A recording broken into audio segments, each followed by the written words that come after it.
Hello and welcome to Iron Mountain High School, or I guess Mountaineer Field, not necessarily at Iron Mountain High School, for regional championship football. It is your boy Chris Spockman, Adam Gursky, with the camera down on the field for some more sweet highlight videos. And thanks to everybody who watched those highlight videos from what we've done the last couple of weeks with just Beal City football, with the 2 games, 2 highlight videos, and the pump-up video. We're over 18,000 views just on Facebook, so that's not even counting the Insta. So everybody out there tuning in, thank you so much for that. And if you've listened to me on the pregame show, well, you've heard me talk a lot. And so I think you've probably heard enough of me this year. And so we're going to do a little bit something different, something a little bit better for this pregame show. I was able to have a great interview earlier this week with head coach Brad Gross, and obviously got that sweet highlight tape for everybody to check out. And so we're going to send it off to that right now for about 18 minutes or so. You're going to hear my interview with Brad Gross. You're going to see that sweet highlight reel once again from the Iron Mountain game and the pump up as well too. And so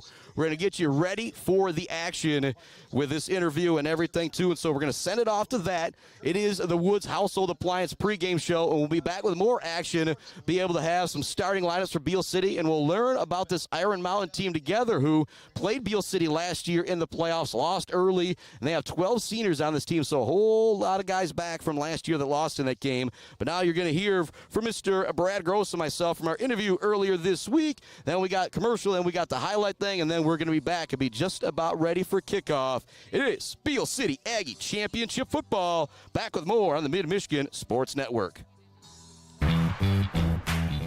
Chris Bachman back in, well, we were in the training room last week. Now we're back in the coach's room here because they are busy in there, and that's what happens this time of year. And Coach Gross, let's start by going back.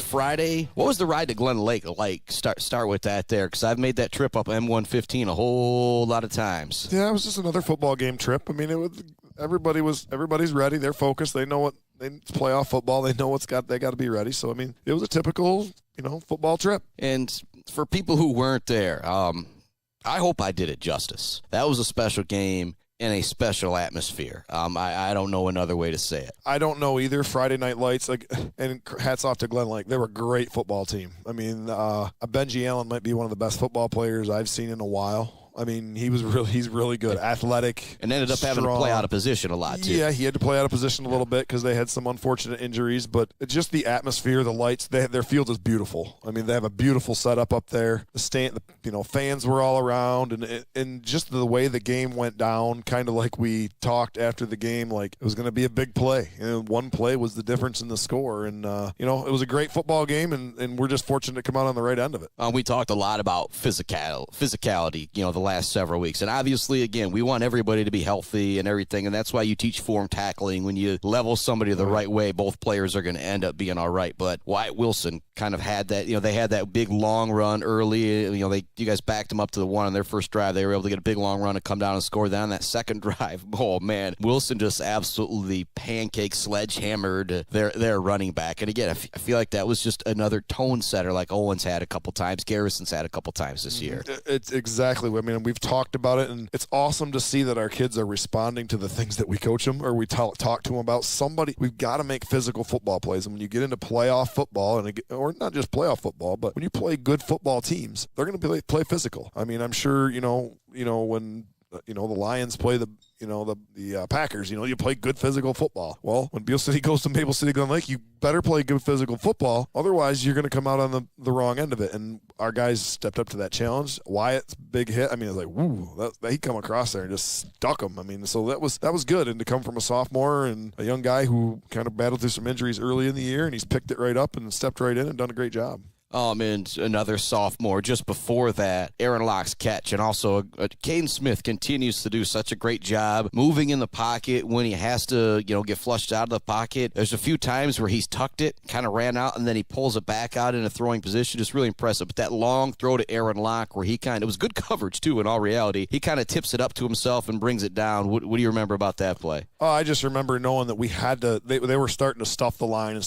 We had to, air it out to loosen up that defense a little bit. And I've been telling Kyler all year, I was like, how many times have you overthrown our guys? He's like, not really any. I said, our guys are fast enough. Throw it as far as you can. And he's got a good arm, don't get me wrong. Oh, yeah, we saw it on that throw. Yeah, we keep teasing him a little bit. It's like, overthrow him, where's your cannon at? Just kind of teasing back and forth, which that's what guys do. We pick on each other. But he did a great job. Aaron, excellent concentration to come down with that. I mean, it was a tough catch. The kid was right there. I don't know if they both touched it. It's kind of tough to see. And then all of a sudden he comes up with it. And it was kind of like it brought me back a little bit to that Owen McKinney catch against Ravenna. It's like, there we go. That was my, it's like, all right, now we're into the football game. And that's kind of, you just need that icebreaker type play. And that's what it was. And then, the rest is history. Then it was stalemate for pretty much the rest of the first half. And when stuff like that starts to happen in a high school game, you just don't see it a lot. I feel like it's more pro style, if that makes sense. What goes through your mind when it's like, all right, turnover on downs, punt, turnover, you know what I mean? It just kind of goes back and forth and no scoring. Well, what goes through my mind is like, all right, who's going to make that big play? Like we talked. Can we make that big, can we bust that big run? Where's it going to come from? And, you're starting to think, okay, what have I not done offensively from an offensive play caller? What have I not done that worked really well? That's when that's why you go back on your play sheet and say, man, I ran that play twice and we had 8 yards. Why am I not running that again? So you kind of go back to your play sheet and you try to figure out, what am I doing? What can I do to help these guys succeed? So that's kind of what's going through my mind. I'm just trying to coach through the game. And again, I've told our guys this last week, kind of like the big play thing is like, when you get to these stages in the game or when you get to this part in the season, players just got to make plays. Guys got to win. You got to have a guy beat a guy, or a guy make a spectacular catch, or a guy has to beat a guy and block a punt. I mean, kind of leading you into that one. But it is what it is, and that's what playoff football is. The way things started in the second half, and Hunter McDonald has a personal foul on first down. You could tell he was kind of like, yep, I'm an idiot for doing that one. And then there's the ultimate redemption. I'm sure you've heard me do the old Lloyd Christmas thing a few times calling games. You're telling me there's a chance. Well, this took me to a different scene in Dumb and Dumber, where he's coming back with the little motorbike, and and he's like, you totally redeemed yourself. Oh yeah, that is exactly what was going through my mind after that play. And he even came off with kind of the Hulk Hogan fist pump kind of thing. It was just a shout out to my buddy Gursky for getting that great video. But just take me through that play on the sideline. I imagine you went about as crazy as I went up in the booth. Oh, we all went crazy. It was just such a big play. And for again, there's another guy, Hunter McDonald. He doesn't get enough credit because he had some injuries earlier. He's come back. He had some issues he had to work off in the offseason that we won't get into. But he's done such a great job all year of just getting better. And he plays with a motor. Like, we have a lot of those guys that play with a little bit of a motor, and he plays with a little bit of an edge. And we always say that's what makes great football players, is guys that have a little bit of an edge. And Hunter has that, and he's able. He's shown it twice the other night and making big plays. Yeah. So yeah, and I was thinking about this of, Beal City has just an insane tradition. We've talked about it a ton. We'll continue to talk about it as long as we do these broadcasts. But I was thinking to myself, is that biggest play maybe in your coaching career kind of a thing? Like that moment, that game? Because like I said, blocked punts, particular in high school football, a lot of times you don't want the guys to roughing the punter is the worst thing that could happen, you know what I mean, with those guys going back there. But I just thought to myself, that was such a big play, and the fact that it turned into 6 points the other way, it was just insane. Well, I've never really thought about it like you just put it to me, and I'm sure I will over the next few days or whatever, but it's up I there. guarantee I won't forget it.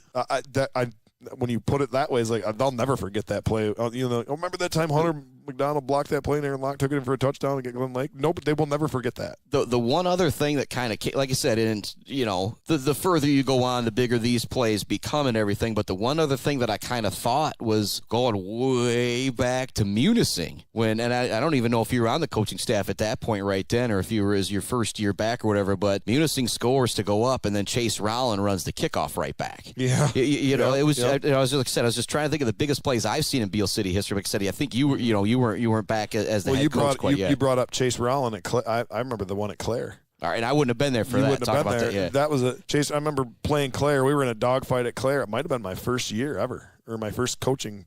No, I don't know. I can't remember. It's been too many of them. We've been doing this for too long, but we ain't gonna stop. But anyways, it was at Claire. Claire goes in, scores. I don't know if they went up or tied it, and next thing you know, they kick it off, and they did not want to kick it to Chase Rowland. I remember Hags on the other sideline. He's in the end zone. He's no way. He was in the end zone. And Chase catches it, barely stays out of the end zone. 199-yard touchdown. So I mean, that was kind of like, say, you remember. I remember that play when you brought up the Chase Rowland thing. But yeah, that punt block, I'll never forget it. Yeah, momentum. Oh, for sure. And then back to a little bit of a stalemate, and then McDonald forces another turnover that doesn't end up turning into any points, but just still another big play that we got to give him the love for. And then 3rd and 17, and you're like, hey, let's run it. I imagine the thought was, let's try and pick up 9-10 yards here, and then we've got a more manageable 4th down, but Drew Block does what Drew Block does. Yep. Take us through that play, and that was to put you guys up 21-7 at that point. Well, I think at that point it was when I called the timeout. I'm pretty sure I called the timeout, and I just wanted to make sure we were on the same page because I really had another play kind of in mind, but I knew I just wanted to tell the guys because I kind of didn't want the team to think, oh, we're running the ball. Why aren't we trying to throw this? It's like, no. Think about it. Sometimes you got to get these kids in the right mindset too. It's like, let's just get 12, 15 yards. Now it makes it easier for me to go on 4th and down. And then I was also thinking I was going to give Hunter McDonald maybe a little more redemption and let Kyle try and kick. Because points there was huge. I mean, we had another one, we didn't get it off, and points there would have been so huge. So I was just like, okay, but they're going to expect us to pass. They're going to back off. We should be able to bust this run for some positive yardage. And then obviously Drew makes me look like a genius and takes it for a touchdown and say, hey, you great, great call, coach. Great call, way to call timeout. And I was like, wow, that's not really exactly what was supposed to happen, but I'll take credit for it. Yep, and they do end up scoring with a little time left. You guys get the onside kick, and then Owen McKinney does what Owen McKinney does. Some nice blocking on that play, too, but he takes that run for the first down. Smart senior play, slides down inbounds. When that play happens and it's kind of sealed up. What's going through your mind there? Again, I go back to it. I remember like the Muskegon Catholic game last year. It's like I was just so happy for those kids to see the smiles and to take the pictures. And like remember at the end of the game, Wyatt Wilson's like, I don't want to take a picture. And I was like, Wyatt, take the picture. I said, you're going to want the picture. I mean, I was that guy too at one time. I was like, I don't want no pictures and blah, blah, blah. But the older you get, he goes like, take the pictures. You're gonna be happy you did. And you don't have to say it all, but just a snippet. What did you say to those men after that W for a district championship when you guys were huddled up in the middle of the field? I just told them I was proud of them. They played their butt off. I mean, we went in there, hostile environment on the road. We were like, after we lost that Reed City game, I heard some, there was some rumblings of, we got to go to here. We got to go to Glen Lake. And then if we win, we got to go to Iron Mountain. You kind of hear that, because the kids, they look ahead. They're not dumb. I was like, so all week, my thing I've been telling guys is like, no, we don't have to. I said, we get to. That's what we get to. We have the opportunity to go there. So now the kids have kind of bought into this. Yeah, we get to go to Iron Mountain. We get to go to, so sometimes it's how you look at it. It's the way you look at it. And it's an opportunity. I said, you could be getting ready for basketball season right now, but here we are still playing. And you'll have to, I think it was a Jim Lottie article a few years ago. I think Breckenridge went up and beat Iron Mountain. I think that was like the first outdoor win for a team going north of the bridge and so some cool historic stuff, I believe. And like I said, we'll have to check in with Lottie about all that as well, too. But again, we go north. Iron Mountain, Saturday, 1 p.m. When I talked to you Saturday, I thought for sure you were watching NFHS Network, with the East Jordan Iron Mountain game as I'm doing Sacred Heart. I appreciate you sending me some updates. Then I'm like, nope, I'm on 2 on my way back. I'm like, well, all right, then we'll catch up soon. Travel safe. What'd you see up there in Iron Mountain? I saw a really good football team, and we'll have to play like we did last week and have a couple things go our way to make things happen. But it's really hard. That's why that stat is the way it is. It's really hard to travel 6 hours. Kids get out of their element, but it's different, and to go up there and focus and then play a game. That's why it is what it is. I mean, it's why we had the last couple of years it was really nice to be home because they had to come all the way here, and maybe that was the difference. And we've got to try to overcome that. We got to try and focus on taking it the positive way, not saying, oh, we got to go. No, we get to go. So that's kind of what I've been trying to tell the kids. I like that. We get to go to Iron Mountain Saturday, 1 p.m. We'll see you there, Coach. Thanks so much for joining me. All right, thanks. Let's face it, home appliances are a major investment. So when you shop for appliances, you not only want a quality product, you also want service after the sale. Woods Household has an in-store service department that will repair your appliance in your home right away. So no useless phone calls to a big box store hoping to get some answers. And no waiting for weeks to get a repair on your appliance. Shop the Woods way. We take care of our customers. Pure sportsmanship is the most important thing in high school sports. When it comes to your home or business, Pure Plumbing just might be the most important thing. If your plumbing isn't pure, don't worry, no one needs to see the other angle. For Pure Plumbing, call 989-644-8928 or visit mipureplumbing.com. All Seasons Fireworks is a big fan of all the athletes, coaches, officials, and volunteers who make high school sports happen. To make your next event bigger and brighter, stop by All Seasons Fireworks on M20 in Mount Pleasant. Graduations, birthdays, weddings, or a big win become more memorable underneath a night sky lit up by the magic of fireworks. All Seasons Fireworks on M20 in Mount Pleasant. Weber Brothers Sawmill has been in the sawmill and logging business since 1950. Weber Brothers Sawmill buys standing timber and logs all over central and northern Michigan with National Hardwood Lumber Association certification. You can be assured of a professional job, from the marking and cruising of your woods through the harvest. Weber Brothers Sawmill is a proud supporter of our local high school student athletes. Bill's Custom Fab can handle any job you need, from large-scale steel building projects to fixing your favorite stainless serving pan. Bill's Custom Fab can weld and fabricate anything. Call today at 989-772-5817 or stop by on Gover Parkway in Mount Pleasant. Good luck to all of our local athletes from Bill's Custom Fab.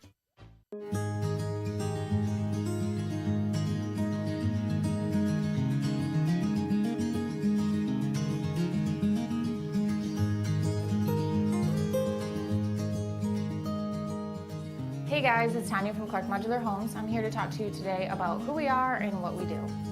Clark's opened in 1983 and has been centrally located right here in Mount Pleasant, Michigan. We have one of the largest display centers with around 12 to 15 homes on display all year round. We have a fully experienced staff. We also have an in-house project manager who can pull our permits and coordinate our job from start to finish. We are proud to have an A+ rating with the Better Business Bureau. We are our own contractor, making it a one-stop shop for you for your home building needs. As the owner would say, we can do it all.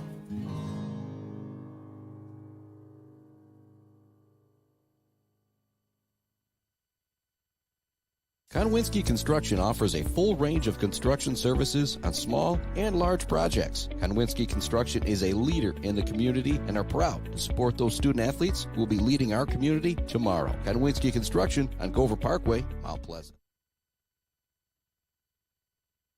Last year, you could say it was expected. Over a dozen senior leaders helped lead the Aggies on a historic run at Frank A. Schaefer Field to the state semifinals. But tradition doesn't graduate. The first names change, but the last names stay the same. Because on the ground, it's blocked by Hunter McDonald. McDonald gets back there to block it. It's picked up by Aaron Locke. He's in. Touchdown, Beal City. As generation after generation of young Aggies make their families and town proud, carrying on a tradition that has led to more playoff trips than any other school in the state of Michigan. Since 2000, the Aggies have won 12 regional titles, and last Friday, their 16th district title after besting Maple City Glen Lake. Smith now rolling out, looking to throw. He doesn't really have anybody. Now he's looking long for Locke. Locke goes up, tips it to himself, and makes the catch. Oh my goodness! Locke, what a play! He's into the end zone for the touchdown. Now, one of the biggest tests the historic Aggie tradition has ever faced. Trip north of the Big Mac to face undefeated Iron Mountain. But this Aggie squad knows they don't gotta go, but get to go. They've earned the right to go play for a regional championship. Hand off to McKinney. He breaks one tackle. He's into the open field, dances by another man. Kind of runs through a couple more, stays on his feet somehow. He's gonna go to the end zone for a touchdown. Woo! Ball is fumbled. It's knocked away. It's Gross, and he's going to pick it up. He's going to go to the house. Oh, welcome back, Mr. Drew Gross, with the 94-yard fumble return for touchdown. Woo! Faint light at the end of the tunnel is now as bright as the Friday night lights, as just 2 wins separate the Beal City Aggies a chance to walk onto Ford Field, win their team, their town, their school a state championship. It's time for Beal City Aggie Regional Championship Football on the Mid-Michigan Sports Network. And if that doesn't have you ready to go, I do not know what will. Welcome back on in to our Woods Household Appliance pregame show. Your boy Chris Bachman here at Iron Mountain High School, counting down to kickoff. Beal City, undefeated Iron Mountain, ready to battle it out. And this is that time of the year when other schools, your rivals start to cheer you on. Like I said, Beal City, Sacred Heart, you think of Beal City, Clare. This is that point where if you're the Sacred Heart folks, if you are the Clare folks, you start to root on Beal City as well, because it's all about Mid-Michigan here on the Mid-Michigan Sports Network. Aunts and uncles are now on board, but the only place open in Beal City is a couple bars along with our friends at the Beal City Village Store, as we are darn near in Wisconsin for unbeaten Iron Mountain and 9-2 Beal City. It's big when you're playing football after opening day. Hope everybody had a great day yesterday. I hope you're maybe out in the woods today, able to tune in on Facebook and YouTube. And oh boy, what a game it's going to be for a regional title. And Beal City, 2-0 all-time against Iron Mountain. It happened just the last couple of years. Last year in that senior-laden Beal City team, they bested Iron Mountain 20-6. You go back 2 years ago, they bested them 41-6. But again, there are 12 seniors on this Iron Mountain team that have lost to Beal City twice in the playoffs, most likely. And so they're going to come out ready to go, and they have earned the right to play at home. They're 11-0. But again, you look at that schedule more closely, and one of them was a playoff matchup, so nothing you could do about that.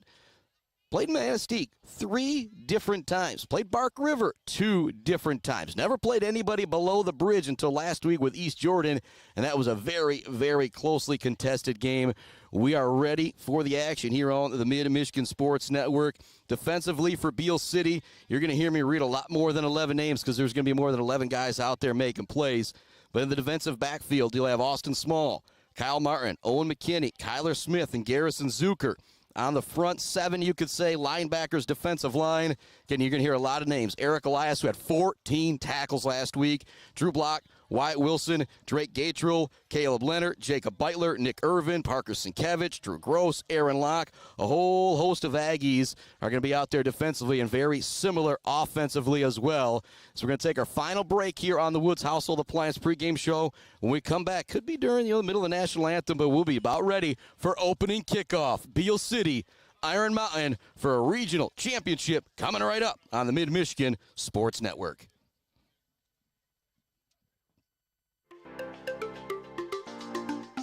For over 4 decades, ENS Graphics has delivered confidence, trust, and peace of mind by providing their customers with expert service and using state-of-the-art technology. We all know in sports, what's on the inside counts the most. But when it comes to your business, school, organization, what's on the outside does matter.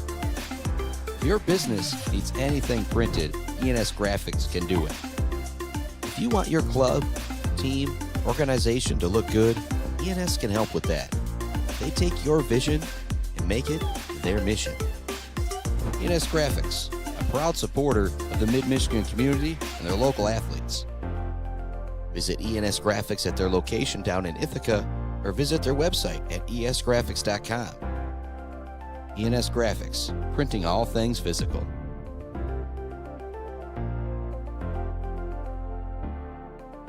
The Bird in downtown Mount Pleasant, open every day but Sunday for lunch and dinner. Delicious pizza, the world-famous Bird Burger, handcrafted, fresh-baked subs, many apps, and much more. There's something for everyone at The Bird in downtown Mount Pleasant, where friends gather like family. The Bird, supporting high school sports in mid-Michigan for nearly 100 years. Hey, Rowan, want to toss the ball around? No, thanks. A quick game of chess? Maybe later. Want me to teach you to ride a bike? Pop, we did all that when I was little.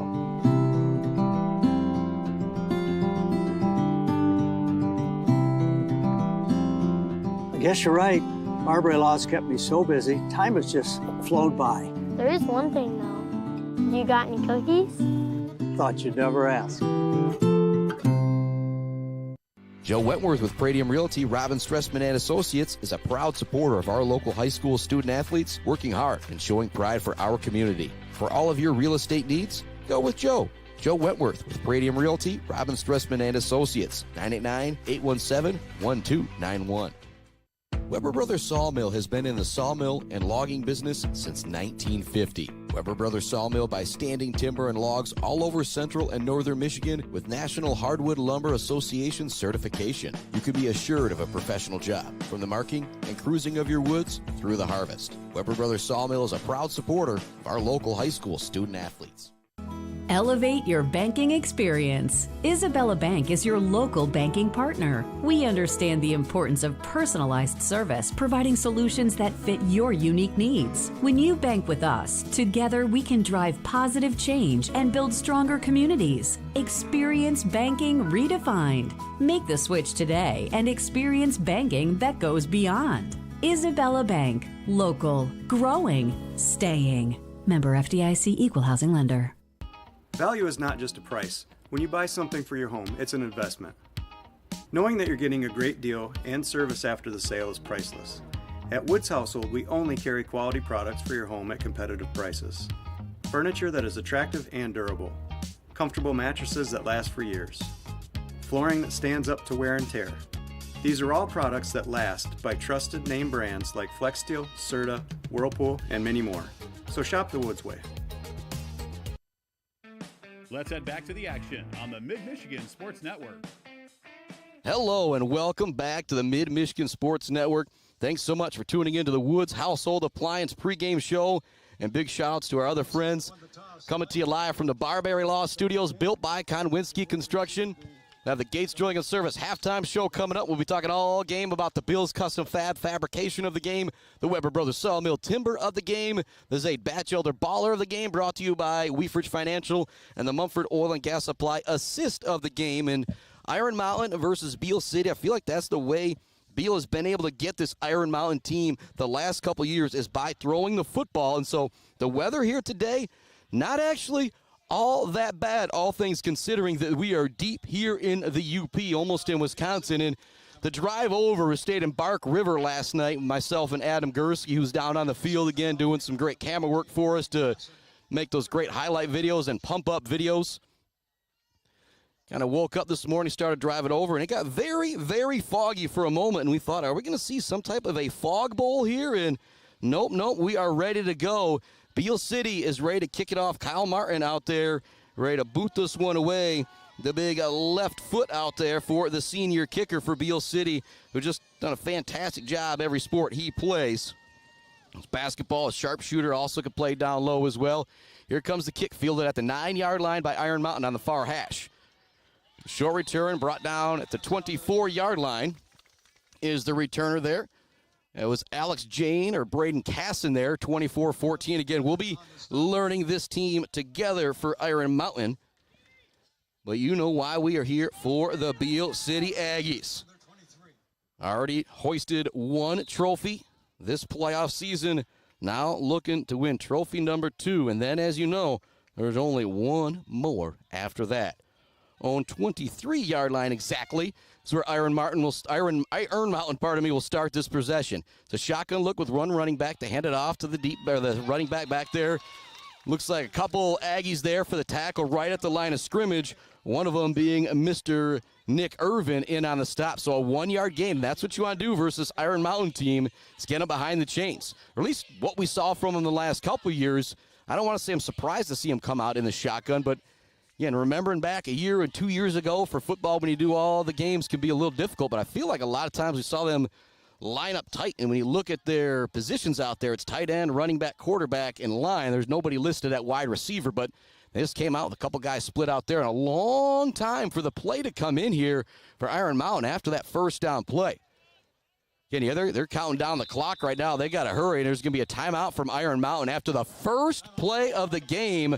Iron Mountain takes a timeout. You don't see that very often, but a short run up the middle went nowhere for the Mountaineers, and so said, you know what, let's take a timeout. We don't want to get the 5-yard penalty, but again, it just took a long time for that play to come in with head coach Rob Martela and the quarterback out there. In Beal City Aggie football here on the Mid-Michigan Sports Network, brought to you by our friends at J&J Auto, Mount Pleasant Heating and AC, ENS Graphics, GNS Mechanical, our newest sponsor, JJ Painting, Jared Martinez, Jim Martinez. A big shout out to them. And you got to let somebody in your home to paint or paint the exterior. Those are two guys that I trust with my life right there, so I'd highly recommend them. And also a big shout out to our friends at Mount Pleasant Public Schools. They're hiring bus drivers right now. So if you're out there looking for a job, you can go get yourself a bus driver job at Mount Pleasant Public Schools, and they have paid training as well.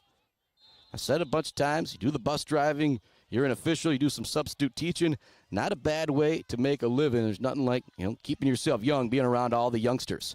Another shotgun look, 2 wide receivers to the right for the quarterback. One running back lined up that way as well. It's going to be a quick throw over the middle. It's going to be caught. It's going to be very close to first down yards, but that's really the first time that we've seen Ian Martela roll out and throw, the 6'1 quarterback. We'll see where they spot this one at. It will bring up third down. Nope, actually they're going to give him first down yardage. Tell you what, it seems like you go back 4 or 5 years ago, they probably would have measured that one, but it's almost a tie goes to the runner type of thing, it seems like now when they're giving first downs to the offenses here. Going to be 2 wide, lined up to the left of the quarterback, Martela, who's going to go under center. The deep back behind him is Alex Jane. Now another running back shifts back there. So 2 running backs, 1 tight end, and 2 wide receivers. Be handoff up the middle for Jane. He's looking for room and nowhere to go. Great job by the Beal City defensive front. Drew Block, Wyatt Wilson in on the tackle that time. So it's going to bring up second down and short. And we saw Martela go to the air. Looked very capable of throwing the football. Martela, the senior quarterback again. You got Martela, Jane, Manier, Krakenberger, Davis, Saldana, Copley, Kangas, Ellis. There's a whole bunch of guys who have lost to these teams a couple times. Even if they weren't playing as sophomores, they were up getting that varsity experience during the playoffs. Pistol formation now. 2 wide receivers lined up kind of right with the quarterback to the left. They're going to pitch this one to the deep back. He's going to be brought down after a gain of 4 or 5. Wyatt Wilson with another strong tackle out there. Here comes a big third down play here in the first quarter, right at the Iron Mountain 40-yard line. About 3rd and 4 here. If you're the Mountaineers, even if you pick up a couple here with the ball near midfield, you probably feel comfortable going for it on a 4th down and 2. They kind of spread it out, a little bit different look than I've seen from Iron Mountain in the past. Again, you look at that roster, there's nobody listed at wide receiver, and here is the more traditional formation. They come out with 2 running backs and a wing back with everybody lined up tight. And you can hear the Beal City fans make some noise on the bleachers here. They hand this one off. Ball carrier looking for some room. He's hit hard, upended. Nice tackle on the far side of the field. I think that was Kyle Martin coming in to clean up the play. That's going to bring up 4th down, but a risky situation here if you're Coach Martela. Do you go for it? If you get it, you really pick up some momentum here early in this game. But if you don't get it, you give Beal City a whole lot of momentum, and they start in Iron Mountain territory. Martela trotting back in with the play. 4th down and 2. Just over 9 minutes remaining here in our first quarter. The deep back is going to be Alex Jane. It's going to be a shotgun look for Martela. They're going to go for it. He's dropping back looking to throw on this 4th down play. It's going to be caught in the flat for first down yardage. Nice tackle by Garrison Zucker in the open field, but a really nice play call there for the 4th down and 2 conversion. So we'll just kind of write that down in the notes. 4th down and 2 pass conversion.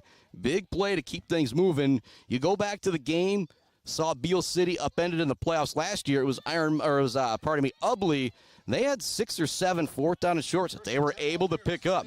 When you can keep those chains moving, this will be the 7th play of the drive coming up. It can really take a lot out of a team. They're lined up tight once again, handed off the deep back, trying to get that outside edge. It's going to be brought down after a gain of 2 or 3. That was Aiden Ellis on the carry that time, another senior. Again, first down has not gone well for Iron Mountain on all these series of downs. It's now 2nd down and 8. And very impressive, Martela being able to throw the football. Just a new wrinkle. I feel like you go back last year, that 20-6 game, 2 years ago, 41-6 or something like that. Beal City was just kind of in control all the way. Iron Mountain looking like they got a little bit more to work with here this year. A couple times Martela's thrown the football too. I think he's definitely going to have the ability to go long as well. 4 wide receivers now for Iron Mountain. 3 lined up to the right of the quarterback. Martela wants to throw it over there quickly for the wide receiver screen. There's Garrison Zucker to make the play. You know, we've talked a lot about Gary Zucker, and the offense that he plays because he goes up and makes some unbelievable plays. But his physicality, you put him and Drew Block as the two cornerbacks on each side of the football. Those guys could be playing defensive end in Division VIII football. Now here comes a 3rd down and long for Iron Mountain. They don't get this one. It's going to be a definite punting situation with the ball at midfield. But if they pick up and get 4 or 5 here, they make it 4th and 4, 4th and 5. I would not be surprised to see the Mountaineers go for it. Martle is going to be in the gun. Running back Jane is going to be lined up to his left. Again, if they're going to go for it on 4th, I wouldn't be surprised to see a run here. Man in motion. They are looking to throw it. Double move. Quarterback is under pressure. It's Aaron Locke once again. Woo! Locke with the sack. Man, he has been huge in the playoffs. You go back to what he did last week in Maple City Glen Lake. Had a couple plays in the backfield. He returned a blocked punt for a touchdown. He had the longest touchdown of the game for Beal City with the 55-yard touchdown catch and run on the beautiful tip pass to himself.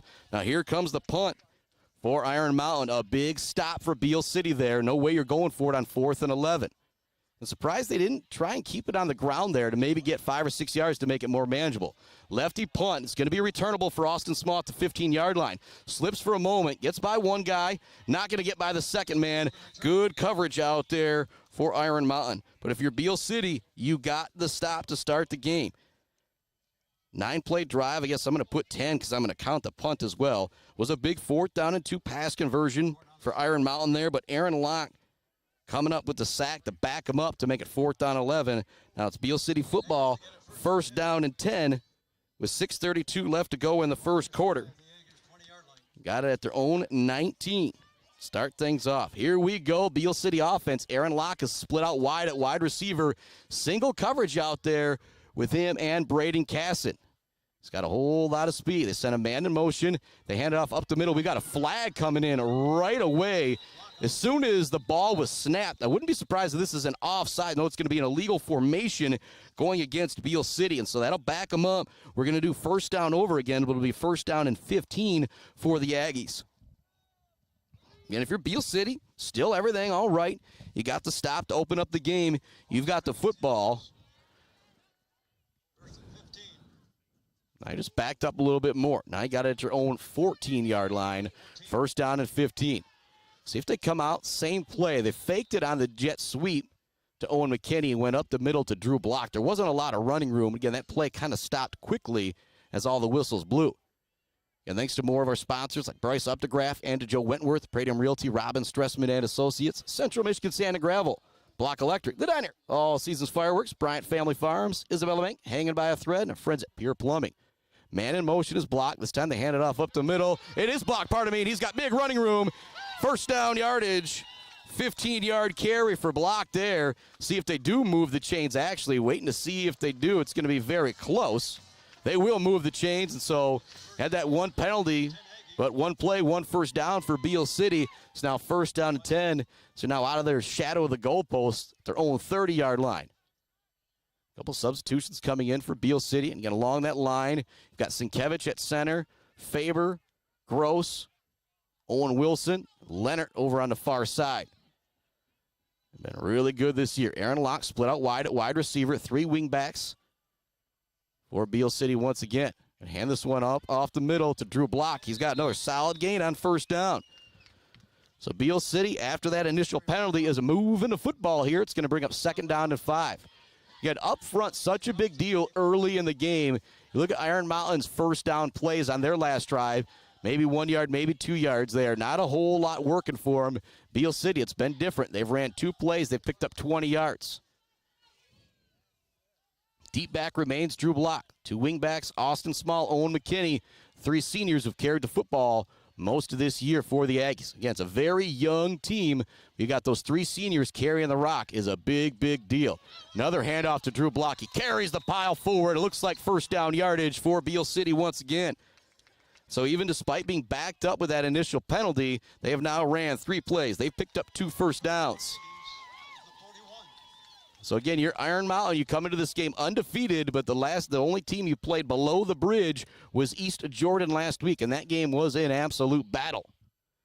5 minutes left to go, first quarter. First down and 10 for Beal City. Iron Mountain got the ball to start the game, ran 10 plays if you count the punt, and a 4th down and 2 conversion. But on 3rd down, maybe trying to pick up half of it near midfield to go for it on 4th down, Aaron Locke got into the backfield to bring down the quarterback, Martela, forced a punt from the Mountaineers. Hand up the middle of the block once again. He has a solid game. So right now, if you're Beal City, you are not doing anything fancy. You're handing it off to your senior running backs. They're finding a hole or two, and they're picking up positive yardage. If you can keep this up, it's going to make the game plan very, very simple for head coach Brad Gross. Ball placed at the Aggie 47. Again, we have the audio-only call for you here. Now that we're in the MHSAA playoffs, so all you see is a scoreboard. Just an absolute beautiful venue here, Mountaineer Stadium. Kyler Smith goes under center. They send Garrison Zucker in motion. They're going to kind of run that way with him as a lead blocker. McKinney's going to be upended after a short gain. This might be the first time we've seen 3rd down on this drive for Beal City. Never mind. They're going to move the chains. Again, it seems like it's close, but I'm going to make the joke, the old tie goes to the runner type thing there.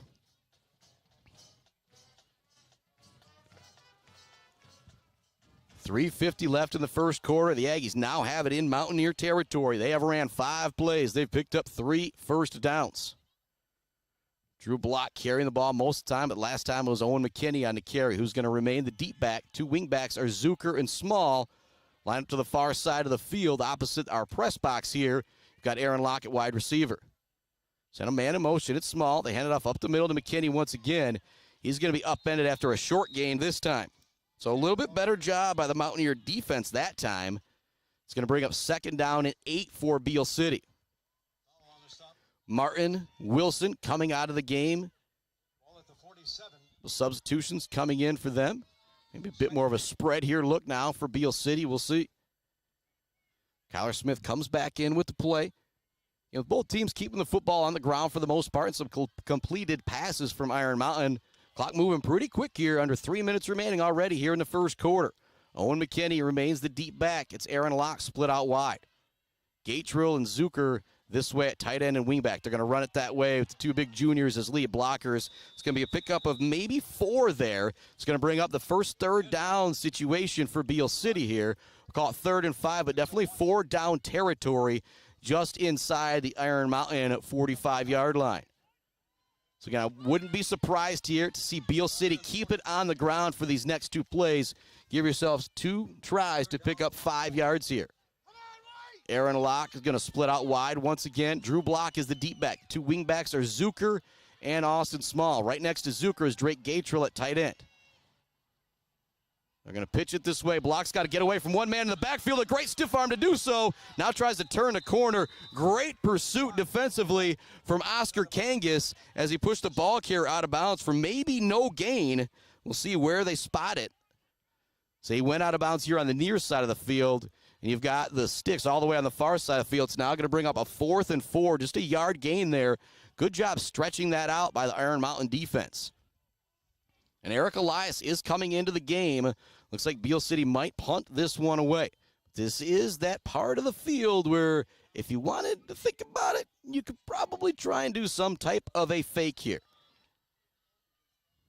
No, they're going to line up to go for it. They just brought Elias in as a running back. It's him and Drew Block in the backfield. 4th down play here for Beal City. Big moment here early in this game. They pitch it to Elias, and he will actually punt it, and there's nobody back there to return it. It's actually going to go into the end zone for a touchback. So I don't mind the little design right there. Punt, but not in formation. I'm just going to write there, just give myself more info about a little drive chart here. So we remain scoreless after Beal City punts that one away. Tied at 0 apiece with 1:56 left to go here in the first quarter. Iron Mountain will take back over. And very similar drives. Iron Mountain ran 10 plays, picked up a couple first downs, did have a 4th down conversion. Beal City ran 9-10 plays or so, picked up 3 first downs. Both teams had to punt it away near midfield. Now 1:56 left in our first quarter. Regional championship, we are still scoreless as Iron Mountain gets it for the 2nd time here on this afternoon. Again, big shout out to our friends Kenneth Egger, DDS, Barry Funeral Home, Sean Powers and the crew at Mid-Michigan Industries, my main man Thomas McCann and Boomer's Lawn Care, Doozy's Ice Cream Place, Rick's Food Center, and almost up north, Stitches for Britches, the official Claire Pioneer Gear headquarters. Big hit from Wyatt Wilson out there at the line of scrimmage. The running back does a good job kind of absorbing the hit, and he's got a little hitch in his giddy up as he gets up there. Might have been a helmet to the thigh there for the big running back, Alex Jane. That could be a big deal going forward if he's not 100%. Again, on first down, just absolutely nothing for the Mountaineers trying to run the ball up the middle. Got Faber, or pardon me, you've got Irvin and McDonald down there in the middle of the line.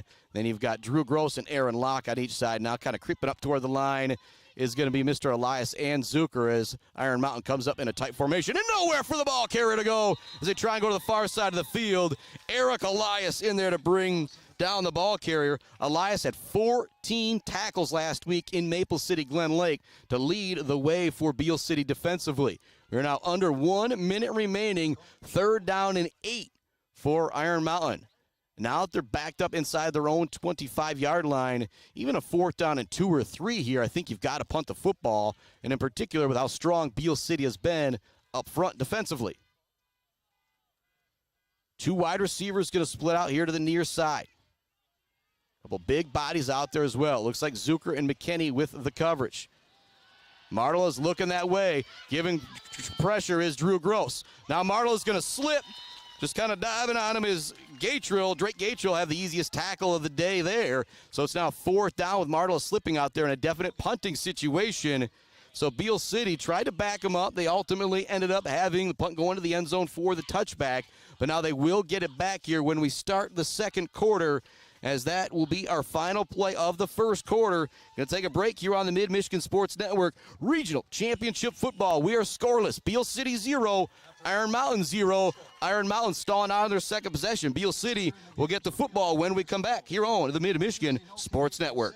You can report anything that threatens your safety. Konwinski Construction offers a full range of construction services on small and large projects. Konwinski Construction is a leader in the community and are proud to support those student athletes who will be leading our community tomorrow. Konwinski Construction on Gover Parkway, Mount Pleasant. Mount Pleasant Heating and Air Conditioning has been family-owned and serving Mid-Michigan since 1962. They're dedicated to providing the best possible solution for your home or business. Mount Pleasant Heating and Air Conditioning is locally owned and supports our local community. For all of your heating and air conditioning needs, call Mount Pleasant Heating and Air Conditioning at 989-772-2881. Let's head back to the action on the Mid-Michigan Sports Network. Welcome back to it here on the Mid-Michigan Sports Network. Start of the second quarter, a 4th down and 8 for Iron Mountain as Beal City and the Mountaineers switch sides of the field. And big thank you to all of our sponsors making it possible for us to make the trek up to Iron Mountain so you can just sit at home and relax, or maybe sit in the deer blind and relax. Back deep to receive the punt is Austin Small. Owen McKinney now trotting back as well. 4th down and 8 for the Mountaineers. Kangas will be standing at his own 10-yard line to punt this one away. Iron Mountain out there in the black and yellow. You'll see in the blue and white. Drew Goros almost blocked that one. McKinney's going to be able to return it at the 45. Gets to the outside. Gets by another man. Trying to cut it back here to the near side. Brought down, but inside the 40-yard line. Excellent field position for the Aggies to start this one as Iron Mountain stalls out for the second drive in a row. This one much quicker with the 3 and out. And so Beal City, pretty much the start of the second quarter here, will take over. Fantastic field position at the Iron Mountain 39-yard line. And even though it was a touchback from Eric Elias, that's why you punted on that 4th down situation for Beal City, and you're not in formation, so the Mountaineers don't have a good athlete back there to return things. Kyle Martin lined up wide with single coverage to the far side of the field. So the man in motion, McKinney gets the handoff. He's got to turn it in quickly. There was nowhere for him to go. Big-time tackle out there from Alec Haffercorn from the Mountaineers. So one play, nowhere for McKinney to go. But again, the position you're in starting this drive for Beal City, you could be in 4-down territory immediately here. Smith coming back in with the play for the Aggies in regional championship football here on the Mid-Michigan Sports Network. Brought to you by our friends, Gross Farms, Brad Gross Electric, Bogwai Banga and Bradley, WW Construction, the Fisher Companies, Central Concrete, Central Asphalt and Fisher Transportation, and the Isabella Community Sportsplex, Maury Courts, Martin Ice Arena, and Maury Gymnastics Center. They fake it. Now looking to go downfield. He's got a pump fake. Now has a man. It's Gatrill. Oh!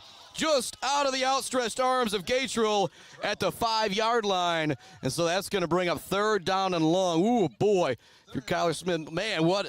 That was my angle here. I don't know if maybe Gatrill needed to cut in a little bit more or Smith needed to put a little bit more on that one. There is a little bit of a breeze here as well.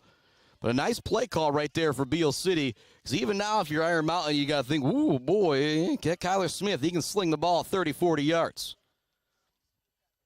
Small coming out.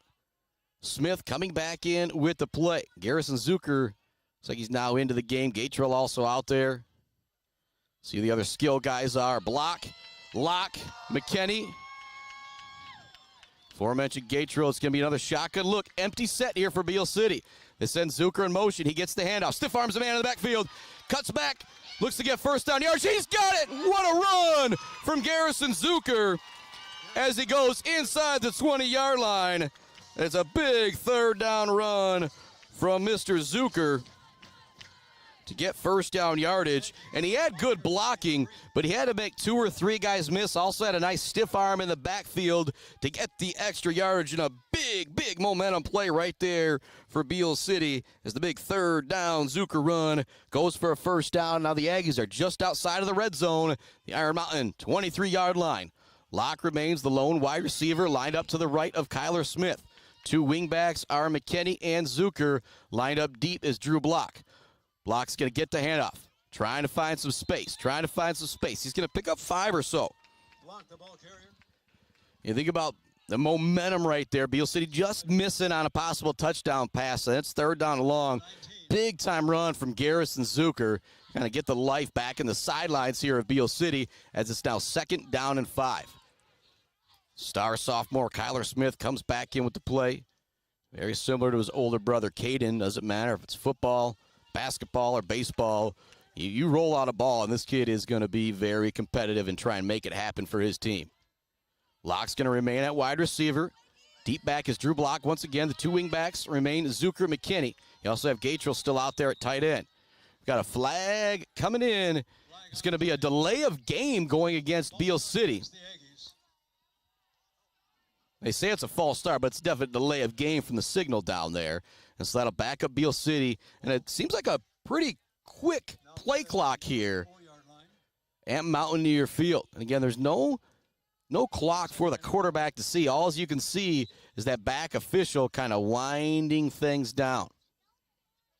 Now 2nd down and long for Beal City after that penalty. Probably 4 down territory here. Martin does have the leg to kick a field goal from, that 35 to 45-yard distance. If you do want to get some points on the board if this drive does stall out. Block remains the deep back. They send McKinney in motion. Give it to Block. Kind of using McKinney as a lead blocker, but there's nowhere to go. Nice defensive play up front from the Mountaineers. In on that tackle, it looked like it was Daniel Manier. 6th play of the drive coming up. It's 3rd and long for Beal City. Had a 3rd and long moments ago. It was a big-time run from Garrison Zucker. Again, if you're Beal City, I don't think you're worried about picking up everything here because you could definitely go for it on 4th down if it is manageable.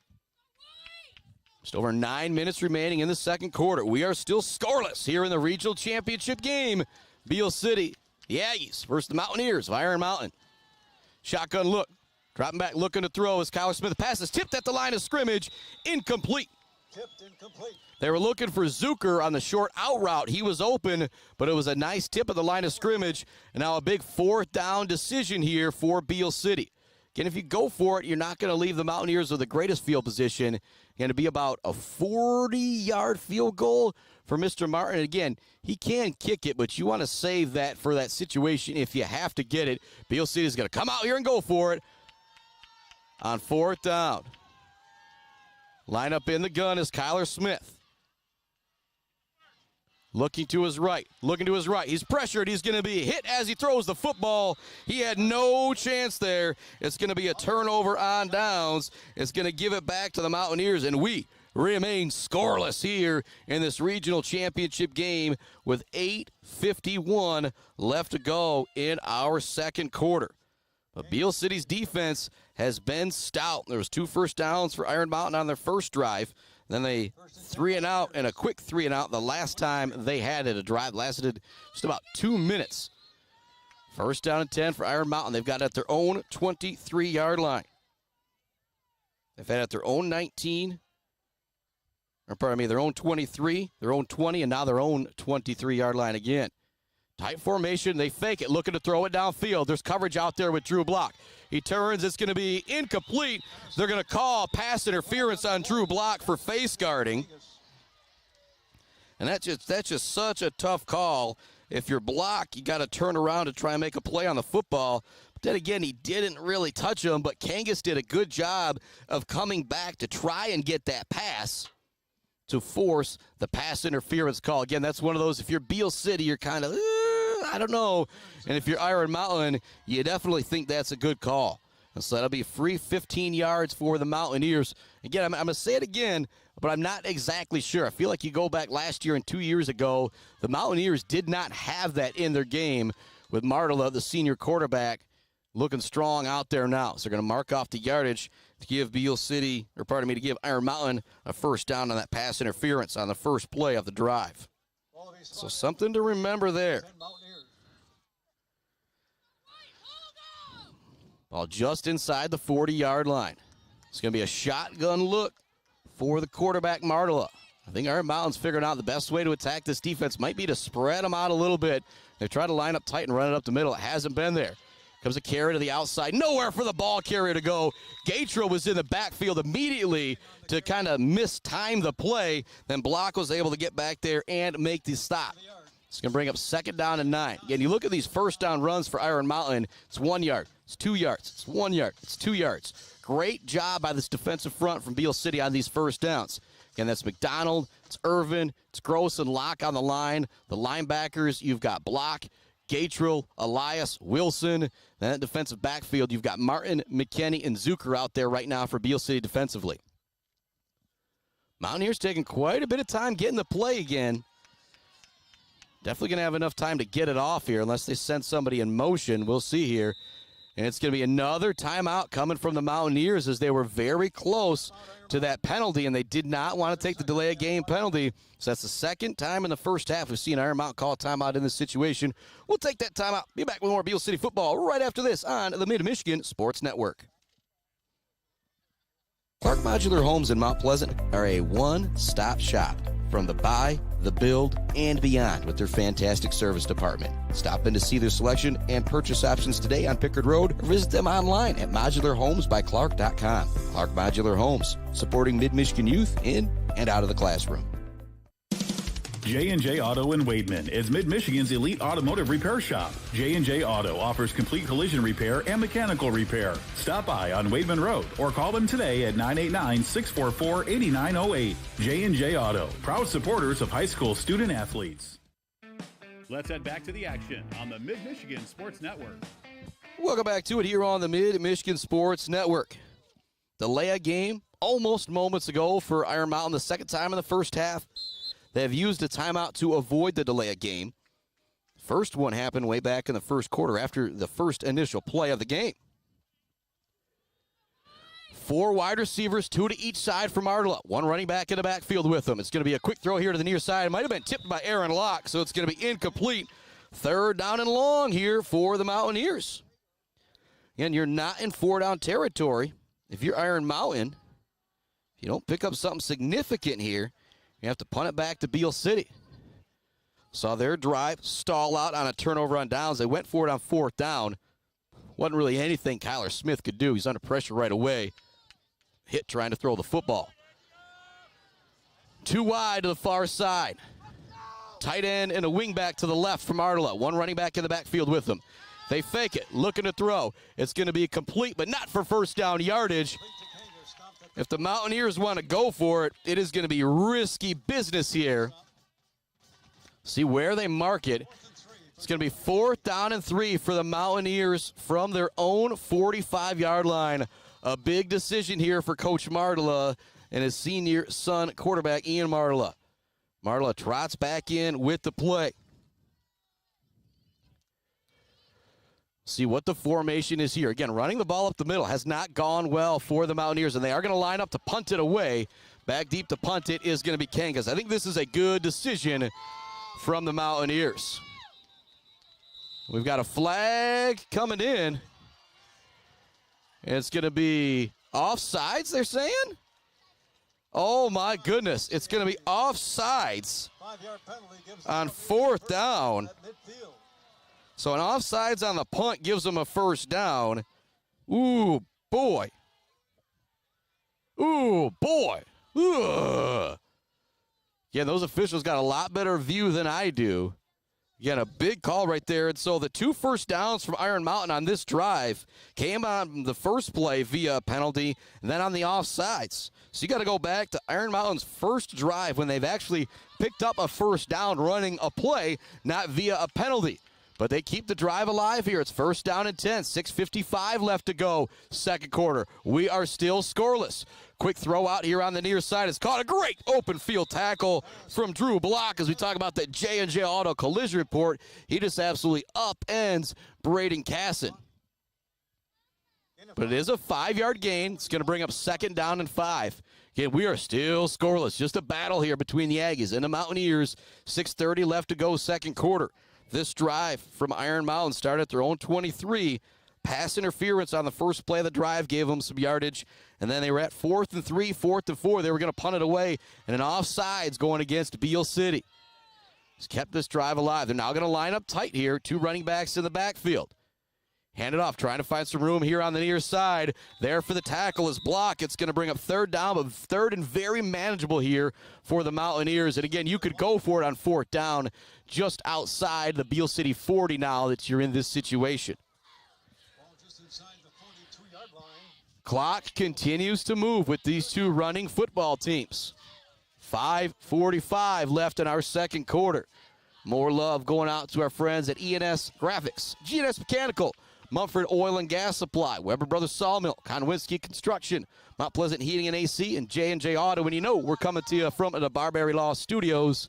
We're 5:30 away from our Gates Drilling and Service halftime report. Quarterback sneak, he's going to have it, but a big hit out there from Wyatt Wilson. And so if Martela picks up the 1st down, but I don't know if he's going to be happy about that in the long run because Wilson absolutely leveled him out there after he picked up 1st down yardage. And so Martela a lot tougher than I am. He just trots to the sideline to get the play from his coach, but see if there's any wear and tear after that big hit from Mr. Wyatt Wilson. Kangas and Casson going to line up at wide receiver to the far side. They got a lot of size over there at Zucker and McKinney with coverage. Rolling that way, Gross in the backfield immediately. It's going to be a wheel route. It's caught by the running back. He makes Drew Block miss. He's going to go to the end zone. Touchdown, Mountaineers. Alex Jane into the end zone on the wheel route. And so a big drive there from Iron Mountain. But if you're Beal City, I think all you can think is, man, we had 2 opportunities they really shouldn't have had. You had the pass interference and then that 4th down penalty on the punt. Keeps the drive alive for the Mountaineers, and they make Beal City play. Touchdown on the wheel route going from Martela into the end zone. Extra point now for the Mountaineers. Decent snap. Not really much of a run up there, but the kick is up and good. It is 7-0. Iron Mountain, 4:49 for Beal City to answer back. And they will get the ball to start the 2nd half. If they're able to put something together, get into the end zone with not much time left. Back with more regional championship football right after this on the Mid-Michigan Sports Network.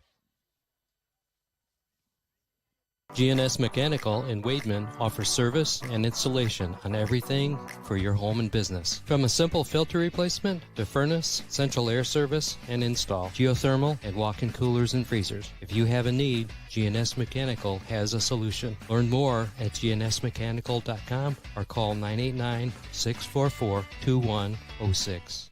Jenna Gates and Kyle Gates here. We are the 5th generation with Gates Drilling and Service. We've been serving our friends and neighbors in Michigan since 1893. We have the latest and greatest well drilling technology, allowing us to put in wells where others can't. Lake lots and tight spaces are no problem. From our family to yours, thank you, and call at 989-772-7841 for all your well drilling and service needs. Gates Drilling and Service, where Gates goes, water flows. Let's head back to the action on the Mid-Michigan Sports Network. Welcome back inside our Barberry Law Studios, built by Konwinski Construction. 7-0 Mountaineers after the penalty-helped touchdown drive there. Drew Block fields it at his 15-yard line, trying to find some room on the far side. He's giving up, and the ball is loose, and the Mountaineers have it. The Mountaineers have it. And so on the kick, it's a fumble, and Iron Mountain is going to have back-to-back possessions. Oh, boy. So Iron Mountain is going to take back over in Beal City territory in a big-time moment in this game for the Beal City defense. Here we go. This is going to be a big moment in this football game, obviously, after the turnover. Just mentioned, Beal City gets the ball to start the second half. You're able to score, tie it up, and take it into half. You'd feel really good. But now the fumble gives Iron Mountain another opportunity to try and cash in here in the first half. Martela is going to carry it on first down. He's going to pick up 4 or 5 yards. That might be the best first down play from the Mountaineers in this game other than a penalty. Martela to the sideline with the play. And also, if you're the Mountaineers, too, you run some clock here. You try and make sure Beal City does not have another chance to score the football here in this first half. 7-0. Mountaineers with the lead here on the Mid-Michigan Sports Network after the Martela touchdown run, hitting a running back on the wheel route.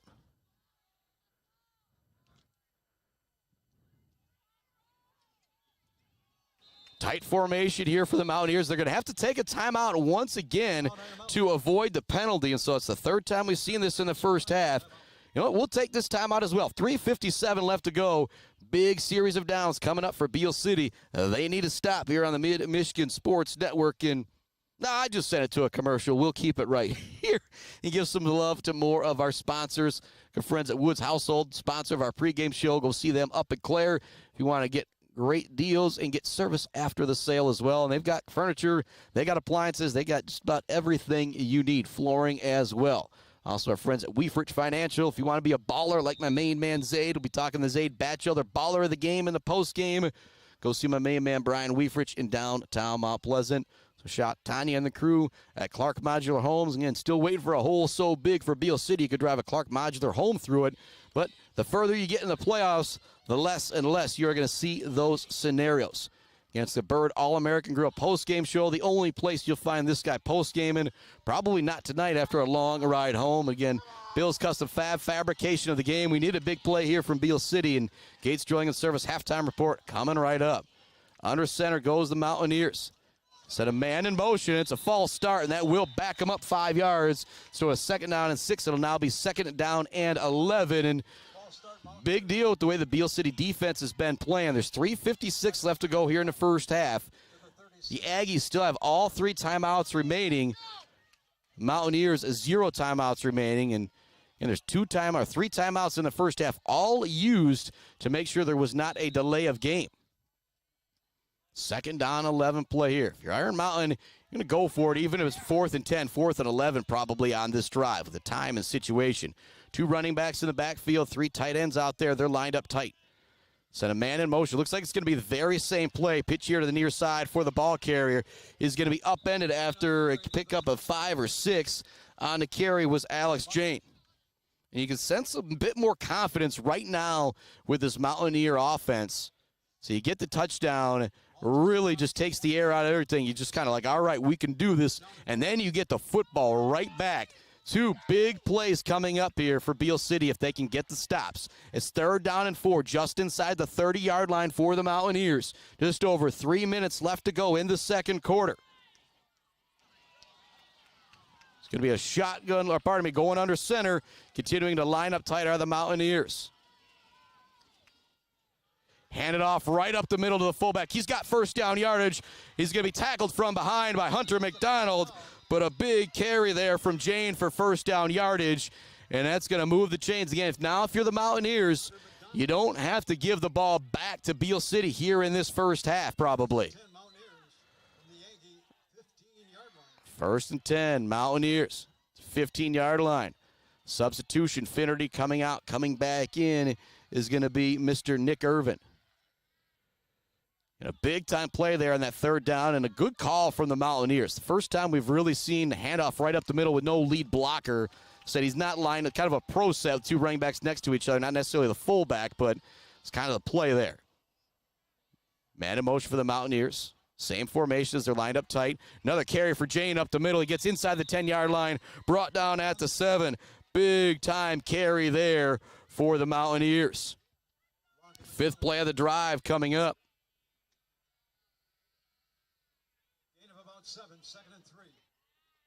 Drive started at the Aggie 35-yard line with 4:45 left to go in the second quarter after the fumble on the kickoff from the Aggies. Mountaineers no timeouts left, but just a perfect situation for them. Under 2 minutes remaining, you can run as much time as you need. You can still pick up a first down inside the 5 as well. Be a quarterback sneak this time. He's going to be hit hard by Wyatt Wilson once again.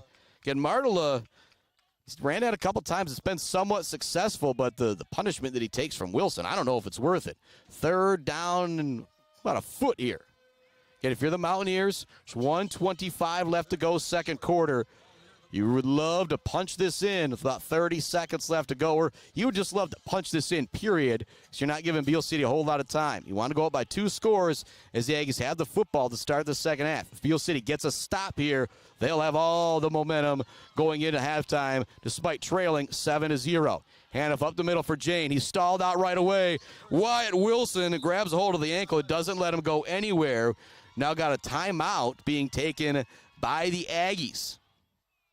Oh, no, pardon me. It's a first down is what they're calling there. So that's the 3rd first down of this drive. The 7th, 8th play coming up. You know that Spockman math is a kind of goofed up the old time here or whatever. And a big shout out to Jen Bukovich. Maybe I do need to get out there for a math class or two. Just trying to figure out some simple stuff. First down and goal. They hand it off to Jane. Once again, he's going to be upended. He did not get in. So it'll bring up 2nd down now. And if you are Iron Mountain, now you're under 30 seconds. You don't have any timeouts. You'd love a false start here if you're Beal City. That tight. They're going to hand it off to deep back once again, and he doesn't get in. He doesn't get in. Now 18 seconds remaining. This could be huge. You can hear him yell, hold him, hold him, hold him. Final play of the first half here. They're going to try and sneak it in. He's not going to get in. He's going to be stood up at the line of scrimmage. Woo! Beal City with an unbelievable defensive stand to close out the first half. Oh, baby boy, what big-time defense to lead us to halftime with our score 7-0. And if you are Iron Mountain, you take those you give yourself those timeouts back.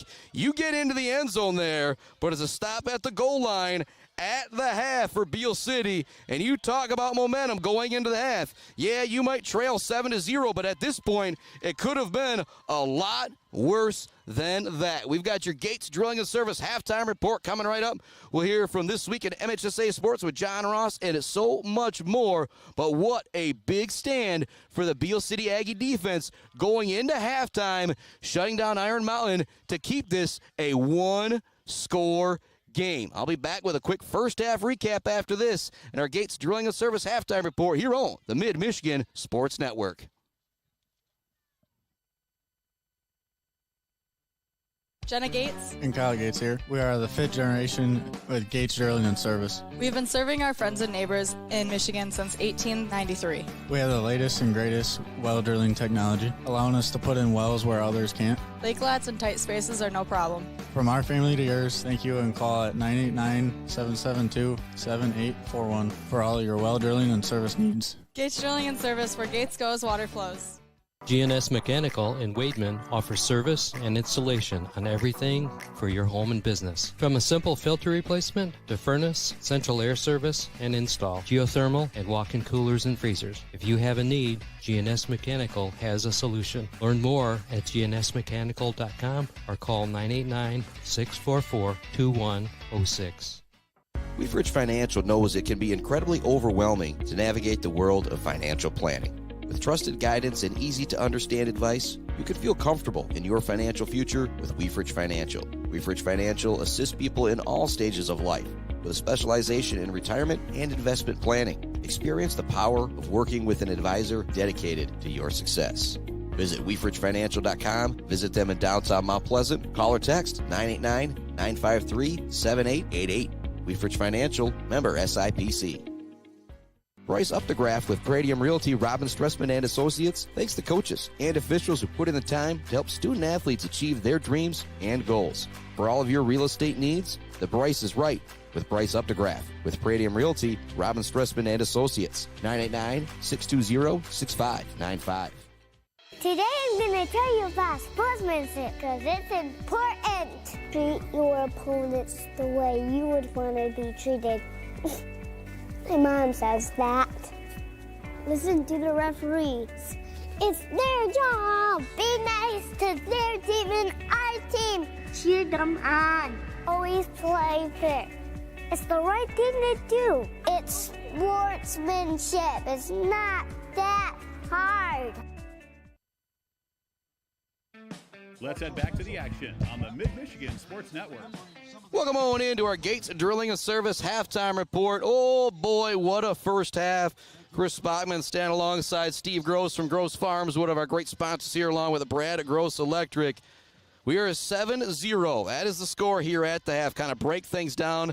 Iron Mountain got the ball to start the game at their own 23. Picked up a couple first downs. They had a 4th down and 2 pass conversion, but a big sack from Aaron Locke on 3rd down stalled out that drive. They had to punt it away. Beal City went 9-10 plays or so, picked up a few first downs. They had to punt it away. They wanted to pin Mountaineers back deep. It went into the end zone for a touchback, but it still worked. So Mountaineers started their own 20 with 1:56 left in the first quarter.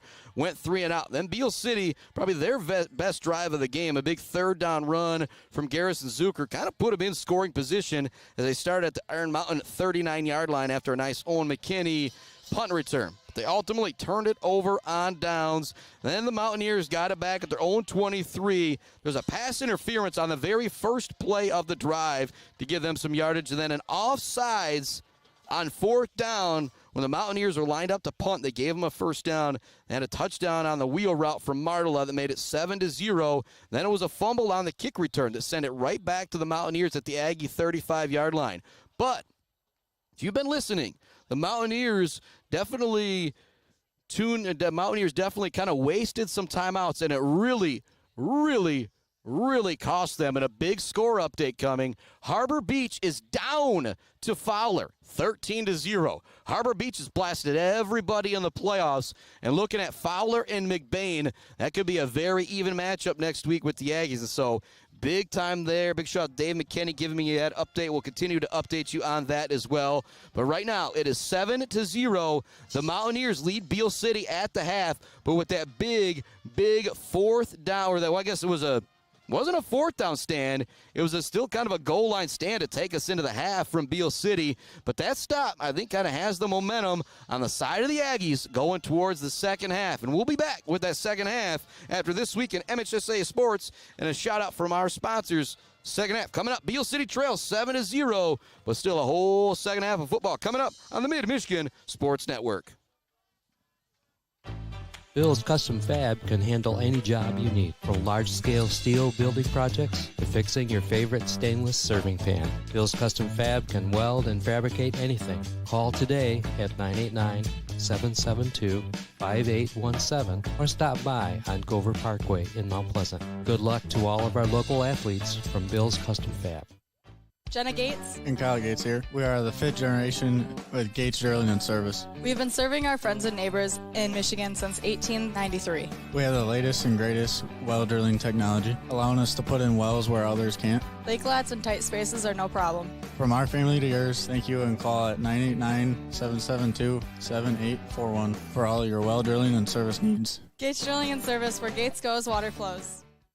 When your team or business needs to look good, don't get left hanging. Call or stop by Hanging by a Thread in Wademan, the official embroiders for the Mid-Michigan Sports Network. Hanging by a Thread, a proud supporter of local schools. The Diner, where homemade favorites come to life every day for breakfast and lunch. From fluffy pancakes to savory sandwiches, The Diner has your cravings covered. Discover the perfect blend of comfort food and camaraderie at The Diner. Join them every Friday night till 7 for their famous fish fry. The Diner on North Mission, Mount Pleasant. Mumford Oil and Gas Supply is your one-stop shop for top quality products and procurement in the Michigan oil and gas industry. With over 45 years of experience and a strong commitment to customer satisfaction, Mumford Oil and Gas Supply delivers the best solutions for your oil and gas production, drilling, and service needs. If you need it, Mumford Oil and Gas Supply can get it. Visit them on Fancher today or give them a call at 989-317-8582. Central Michigan Sand and Gravel, just like our student athletes, they bring it. If you need sand or gravel, they bring it to you with fast service and a great price. For all of your sand and gravel needs, call Central Michigan Sand and Gravel today at 989-382-7089. Central Michigan Sand and Gravel, a proud supporter of our student athletes competing for their schools. J&J Auto in Wademan is Mid-Michigan's elite automotive repair shop. J&J Auto offers complete collision repair and mechanical repair. Stop by on Wademan Road or call them today at 989-644-8908. J&J Auto, proud supporters of high school student athletes. Bryant Family Farms would like to wish everyone good luck on the field and on the court. Bryant Family Farms offers maple syrup, mums, pumpkins, beef, goats, and fresh cut flowers. With you pick, bouquet arrangements, and subscription flowers. Bryant Family Farms, 3.5 miles south of the casino on South Leeton Road. Visit BryantFF.com or call 989-304-1201. JJ Painting. When you need professional work and exceptional customer service, know that JJ Painting are Mid-Michigan's painting professionals. Residential, commercial, exterior, interior, JJ Painting transforms any space with precision and expert craftsmanship. Call JJ Painting today at 989-577-5600 or visit JJ Painting on Facebook to schedule an appointment. Playing high school sports can lead to great things. And will any UP football teams add to the number of 11-player football champions from up north? I'm John Ross, and this is This Week in High School Sports, powered by the Michigan Achievement Scholarship. If you've been following us on social media, you've no doubt noticed our weekly Famous Faces series. Every Thursday, we post a picture of someone who has gone on to have great success in the pros or a career in entertainment, but who got their start playing high school sports in Michigan. And then on Friday, a complete article with more details on that person is posted at MHSAA.com.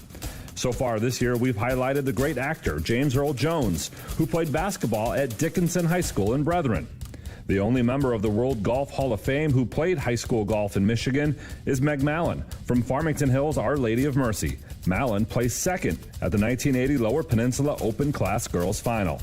Alexi Lawless, who can be seen these days doing soccer broadcasts for Fox Sports and was Michigan's Mr. Soccer in 1987, also won 2 ice hockey championships, playing for Bloomfield Hills, Cranbrook, Kingswood in the mid-1980s. And former President Gerald Ford, who starred on the gridiron for Grand Rapids South. His 1931 South team went undefeated and was named state champion by statewide media. Make sure you follow the MHSAA on Twitter or X, TikTok, Instagram, Facebook, whatever else you're using these days to see more of our Famous Faces series as we move through the 100th year of the MHSAA. It's time for Game Balls, when we highlight a trio of standout performances from the past week. East Lansing quarterback Ben Fletcher, he threw a touchdown pass with no time remaining and then a game-winning 2-point conversion in a 50-49 win over Dexter. Howell running back Justin Jones went for 225 yards and 4 touchdowns, setting single-season school records for both and a 2-point win over Brighton. And to Menden's JT Lux, he scored with 2 seconds to play as Menden knocked off 2-time defending 8-player Division I champ Martin 26-22. Graduating seniors could qualify for a tuition-free skill certificate or associate degree through the new Community College Guarantee, no matter their GPA or your household income. Or if your child plans to attend a 4-year university or career school, the Michigan Achievement Scholarship Program has them covered. They could get up to $27,500 toward a bachelor's degree or up to $4,000 for career training. Complete the FAFSA to get started at mi.gov/achievement.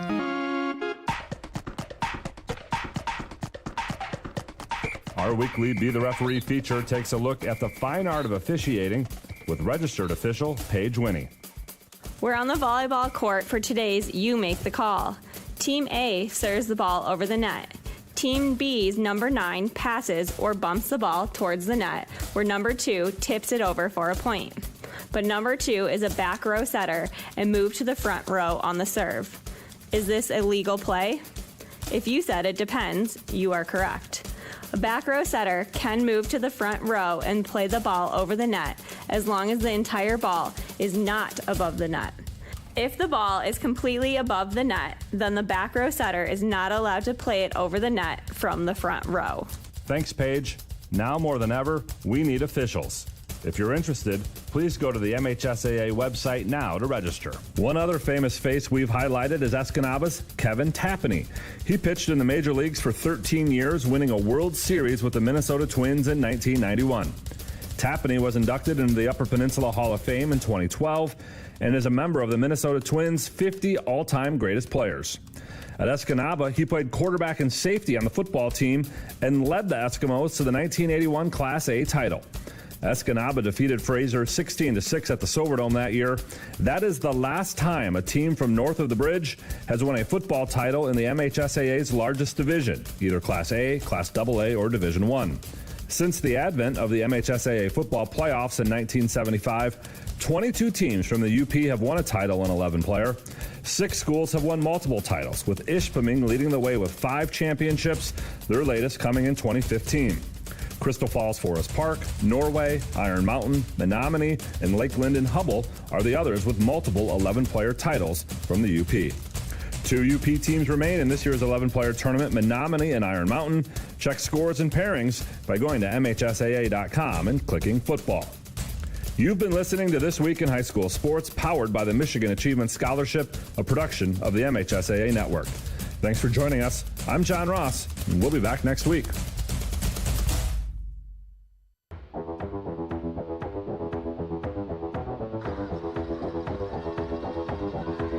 Smith now rolling out, looking to throw. He doesn't really have anybody. Now he's looking long for Locke. Locke goes up, tips it to himself, and makes the catch. Oh, my goodness! Locke, what a play! He's into the end zone for the touchdown. Is Lacrosse. Hands it off. A big hit out there. Talk about the J&J Auto collision report. They run all the way for the quarterback. New quarterback in there. He goes nowhere. Drew Gross, Aaron Locke, both in the backfield. Drop back, looking to throw. Quarterback's going to go down. Bearing down on him and bringing down the quarterback was Mr. Aaron Locke.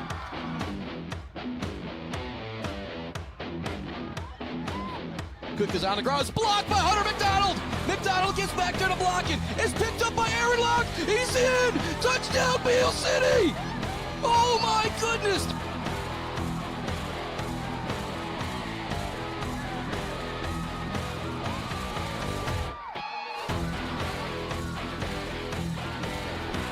Smith dropping back. He wants to throw. He wants to throw. Zings it out. Zucker makes a sideline tiptoe catch.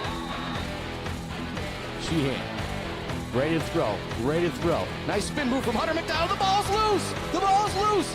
Hunter McDonald forces a fumble and is picked up by Beal City.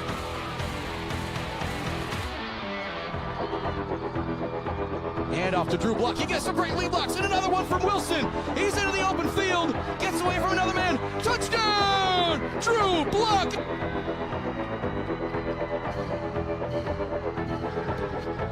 McKinney's the man in motion. He gets the handoff, looking to get that outside edge. He's got it. McKinney with the first down yardage. He goes down inbounds, and that should do it right there for Beal City.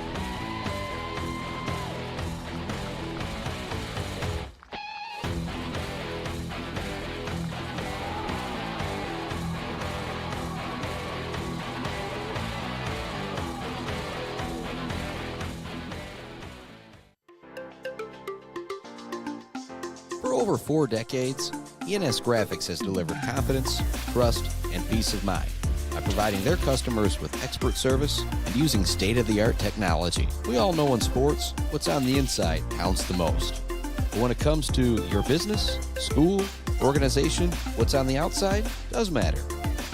If your business needs anything printed, ENS Graphics can do it. If you want your club, team, organization to look good, ENS can help with that. They take your vision and make it their mission. ENS Graphics, a proud supporter of the Mid-Michigan community and their local athletes. Visit ENS Graphics at their location down in Ithaca or visit their website at esgraphics.com. ENS Graphics, printing all things physical.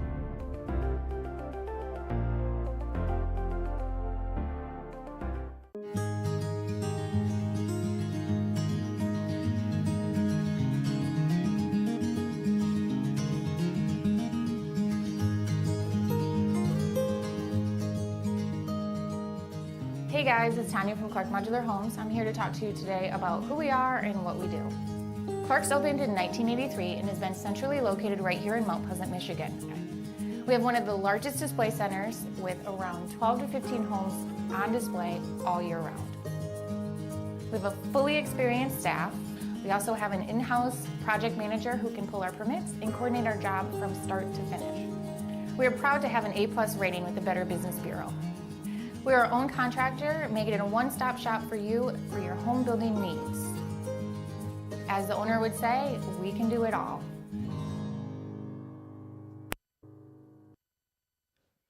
Welcome back inside our Barbary Law Studios, built by Konwinski Construction. Thank you so much for listening to our Gates Drilling and Service halftime report. All right, we are 7-0. Beal City trails Iron Mountain as we head into the second half here. What are the Aggies going to do to start this second half? Owen McKinney, Austin Small, back deep to receive the kick. Say a big moment at the half for Beal City to give them some momentum back with a big goal line stand. A little clock mismanagement, you could say, from the Mountaineers as well, using their timeouts early in the half. Weren't allowed to take one there, which would have really given them an advantage. Drew Block takes this one out to the 27-yard line before he is brought down, and that is where the Aggies will start with the football to begin this second half, and maybe their most important drive of the year as they trail 7-0. Here in the regional championship, on the road, 6 hours away, 7 hours away from home, whatever you want to say, versus the undefeated Mountaineers. These are the drives where championships are won right here. Aaron Locke, the single wide receiver. The two wingbacks are Small and McKinney. The deep back to fullback is Drew Block. They send Small on motion. They fake it to him. It goes to Drew Block up the middle. Not much there for him. Maybe a pickup of 2 or 3. So Aggies start this drive at their own 27-yard line. Field position in the first half for the Aggies. Their own 19, the Iron Mountain 39, and that's it. They only had 2 drives because of that fumbled kick return. You have the Mountaineers in extra possession. But again, the Mountaineers were not able to cash in. That's kind of the biggest moment right now of this game, in my opinion, other than that wheel route touchdown Marla threw as well. Going under center is Kyler Smith, same formation, but now Zucker out there as a wingback instead of McKinney. They pitch it to Drew Block. Block looking to turn it inside. There is nowhere for him to go.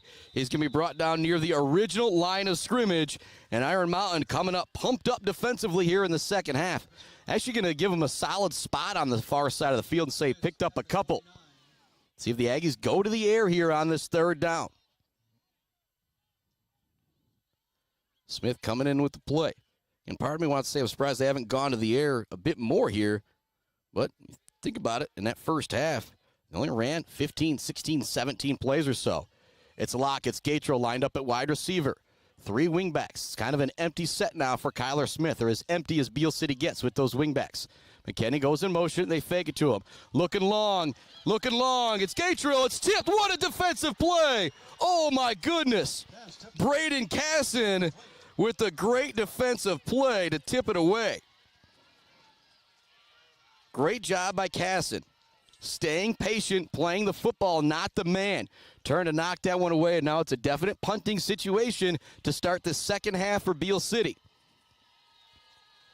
Back deep to receive the punt is the man who just made that play, Casson, along with Alex Jane.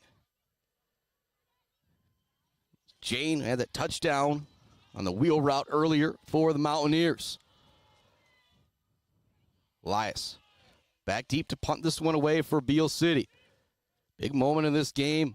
As the Mountaineers get the 3 and out to start the second half. That one bounces in there a little bit. It's going to be a low punt. It's going to be fielded before the 50-yard line by the Mountaineers. Dragged down very quickly, but it's going to be great field position for Iron Mountain on the punt that was possibly blocked out there. This is a very similar situation to what we had before the half. You trail by a touchdown, and you got Iron Mountain setting up. Fantastic field position. First and 10 at the Beal City 32-yard line. Here we go, defense. It's McDonald. It's Irvin. It's Locke. It's Gross on the defensive line. Everybody lined up tight for the Mountaineers. They set a man in motion. Going to run it that way now on the pitch. They look to turn the ball carrier back inside. Wilson giving chase. Nice tackle from Kyle Martin. We've got a holding call that is going to bring this one back as well, I imagine, where that flag came in. And it is going to be a hold to back up the Mountaineers. So if you are Iron Mountain, again, you're still in a good situation. You have the 7-0 lead here in the third quarter. But that positive play on first down is going to be taken away via the penalty. They're going to say the hold occurred at the 30-yard line when they're at the 32-33 line of scrimmage. And so it's going to back it up to the 40. So first down and long. A big opportunity here for the Beal City defense to kind of keep them behind the sticks. For the Mountaineers, the last thing you want to do is punt it in Beal City territory. But if you end up at a 4th and 15 or so, might be what you have to do. Martela is in the gun. He's got 3 wide to the near side, 1 to the far side. That's their big 6'6" guy, Garrison Zucker, over there with single coverage playing him right on the line of scrimmage. They fake it on the screen pass. Now they go long, going up. It's intercepted! Block came up with it! Block came up with it! They're still wrestling for the football, but it is Drew Block coming up with the INT. Woo! Woo! What a play! What a play from Drew Block with the INT. And it seems like every time Iron Mountain might have a chance to kind of start to put things away, here comes that Beal City defense. We remain tied at 7, and the Aggies take right back over with 9:55 left to go. It's almost like they got that first down moments ago. So now have it at the Iron Mountain 14-yard line. Well, I guess backed up a little bit, but still somehow got the first down. Smith is going to go under center. Send a man in motion. It's McKinney. Now looking to run some counter play with Austin Small, but the Mountaineers are ready for it. And that's what happens when you play a team 3 years in a row. Mountaineers ready for, I don't even want to call it trickery from Beal City, because that's kind of one of their patented plays right there. But they send McKinney in motion. They've used him as a lead blocker a lot of times, going to block that way. Then they fake the handoff to Block, and Small tries to sneak to the far side of the field. It's a 4-yard gain on the play, 2nd down and 6. 7-0 our score, pardon me. Regional championship football on the Mid-Michigan Sports Network. Beal City, 2nd down and 6, deep in their own territory here in the third quarter. And last we knew, Fowler beating Harbor Beach 13-0. Hand off to Block. He's hit at the line of scrimmage. He somehow gets away. He's got first down yardage as he dances away from another man. He's hit hard out of bounds as we talk about that J&J Auto collision report for kind of the first time here this afternoon. But a big-time carry there for Drew Block. He's got first down yardage under 9 minutes remaining here in the third quarter, or at 9 minutes remaining. And that is one thing I got to give Beal City credit for. The Iron Mountain Band isn't here. The Beal City Band is here. Think about that. 6 hours away. You've got the away band here, not the home team band here. Pretty darn cool for the Aggies to travel up here, and that's the special thing about high school sports. It's not just the football team. It's the cheerleaders. It's the band. It is the whole community. First down and 10 play. Sends Zucker in motion. Hand it off up the middle to McKinney. He's going to be upended right away. Kind of had to jump over the line of scrimmage and was tackled hard in the air by the Mountaineers. It's going to be a pickup of maybe 2 on the play. For Beal City, seems like you got the momentum right now. Again, you go back to the end of the half. They had a big goal line stand, if that's what you want to call it, or a halftime clock running out stand, as the Mountaineers had whittled away all their timeouts earlier in the half to try and save a delay of game penalties. And you could look at it if they wouldn't be down in that situation if they don't take those timeouts, but you love to keep at least one of those timeouts in your pocket for those types of situations. Passing formation now here for Beal City as they send Zucker in motion and fake the handoff to him. Smith rolling out, looking to throw. He's got some time. Now he got to dance away from a guy. Somehow gets away from a tackle, looking for a receiver. Now he's got to throw it or run it, but he throws it to Zucker. Woo! Kyler Smith, the magician in the backfield, gets away from, I don't know how he got away from a tackle that would have been a big-time sack. Then looks like he's going to run it and realizes, hey, Zucker's open, but I'm going to get leveled. He still makes the throw, takes the punishment. That is what a star does right there. What a play from the sophomore quarterback. Kyler Smith got to be making his older brother and his pops, Caden and Rick, very, very proud. First down and 10 now for Beal City. Near the 50-yard line. McKinney's going to be the deep back. 2 wing backs off to the left. Be very shocked if we don't see McKinney run it that way with those guys as lead blockers. Now looking to run some reverse action. It was red all the way. Great play in the backfield. That is Alex Jane. We have been calling his name all game long for the Mountaineers. And again, he's one of those seniors. He's probably been on this team the last 2 years, losing to Beal City. He is playing a great game tonight for the Mountaineers, or this afternoon for the Mountaineers. Block and Smith kind of coming back in with the play. A little bit of time being taken right now. And again, the clock has moved fast here for the delay of game kind of deals and whatnot. And man, the Black Cat not counting things down. Now he is a little bit, so Beal City's got to hurry up and get the snap off here. Smith wants to throw again. It's going to be hit at the line of scrimmage. Actually, no, it's not. It's caught by Zucker on the beautiful float pass from Kyler Smith. And Zucker is gone! 58 yards! Kyler Smith to Garrison Zucker for the second time on the drive. And Kyler Smith with a beautiful throw right there. It was so high in the air at first, I thought that it got tipped. But no, he had the touch on it to allow his wide receiver, Mr. Zucker, run right underneath it. And Zucker turn on the afterburners on the far sideline to get into the end zone for the touchdown. We are an extra point away from being tied with 6:49 left in the third quarter on the monster 58-yard touchdown from Kyler Smith to Garrison Zucker. Extra point, snap is good, the hold is good, the kick is good. We are tied at 7 apiece, and Miss Momentum right now is wearing the royal blue and white. We'll be back with more football action right after this on the Mid-Michigan Sports Network. Weave Ridge Financial knows it can be incredibly overwhelming to navigate the world of financial planning. With trusted guidance and easy-to-understand advice, you can feel comfortable in your financial future with Weave Ridge Financial. Weave Ridge Financial assists people in all stages of life with a specialization in retirement and investment planning. Experience the power of working with an advisor dedicated to your success. Visit WeaveRidgeFinancial.com, visit them in downtown Mount Pleasant, call or text 989-953-7888. Weefridge Financial, member SIPC.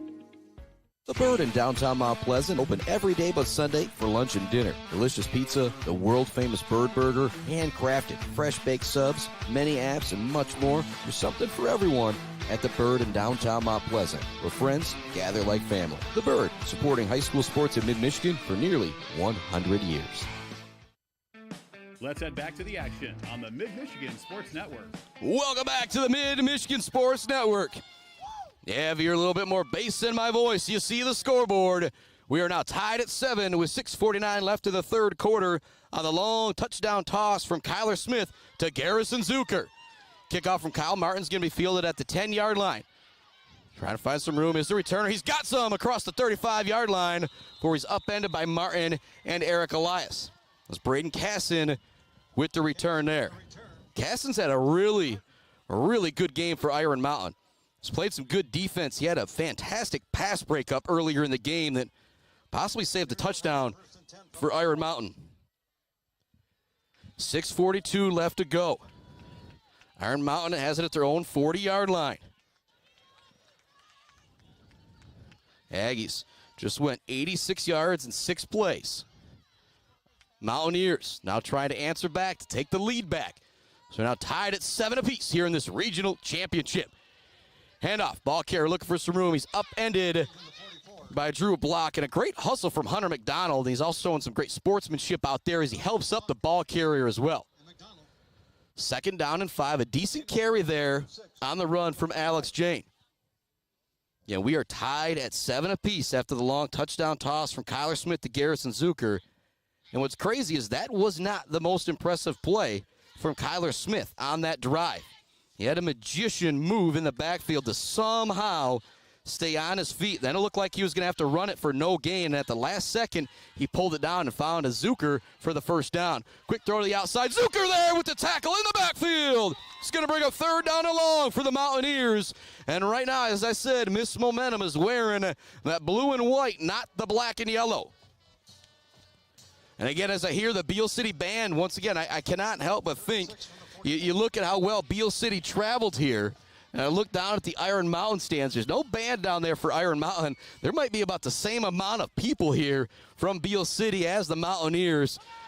Aggie fans traveling so well here up to the UP, but I hope there's a bunch of you listening as well, whether you're in the blind, at home, in the car, or at work, or wherever. Shotgun look on 3rd down. Quick throw here to the near side from Arnold. It's going to be caught for 1st down yardage. Taking a big hit out there is Oscar Kangas, but it will be 1st down yardage with Kangas with that 3rd down catch. We got a player down in the middle of the field for Iron Mountain. It looks like he's all right here. We'll see. Say right at midfield, the player is down, and so we're going to take another commercial break here as trainers kind of sort things out. But, oh, boy, what a ball game we have got. We are tied at 7 apiece. The Mountaineers have a 1st down and 10 with the ball near midfield. 5:15 left to go in the 3rd quarter. Back with more right after this, after we hear from our friends from Upford Oil and Gas Supply and Barberry Law. Mumford Oil and Gas Supply is your one-stop shop for top-quality products and procurement in the Michigan oil and gas industry. With over 45 years of experience and a strong commitment to customer satisfaction, Mumford Oil and Gas Supply delivers the best solutions for your oil and gas production, drilling, and service needs. If you need it, Mumford Oil and Gas Supply can get it. Visit them on Fancher today or give them a call at 989-317-8582. Hey, Rowan, want to toss the ball around? No, thanks. A quick game of chess? Maybe later. Want me to teach you to ride a bike? Papa, we did all that when I was little.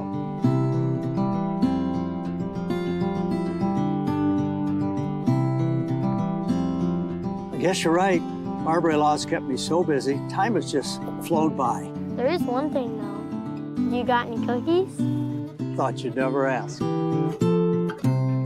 Let's head back to the action on the Mid-Michigan Sports Network. Welcome back to it here on the Mid-Michigan Sports Network. And the player down was Braden Casson from the Mountaineers, and that's going to be a big deal. Casson, quarterback Martela, along with Jane, the running back, been their 3 best players here so far today. At least those are the guys they want to get the hands in the football of.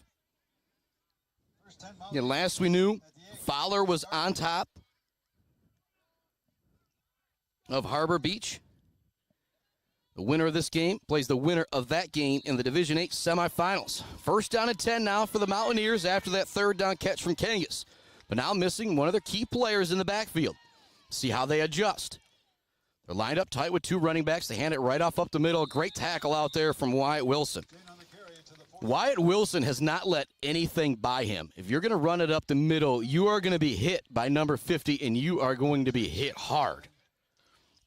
By that J&J Auto Collision Report. And if you saw the highlights from last week and that just monster hit he had on the Glen Lake ball carrier. Whew.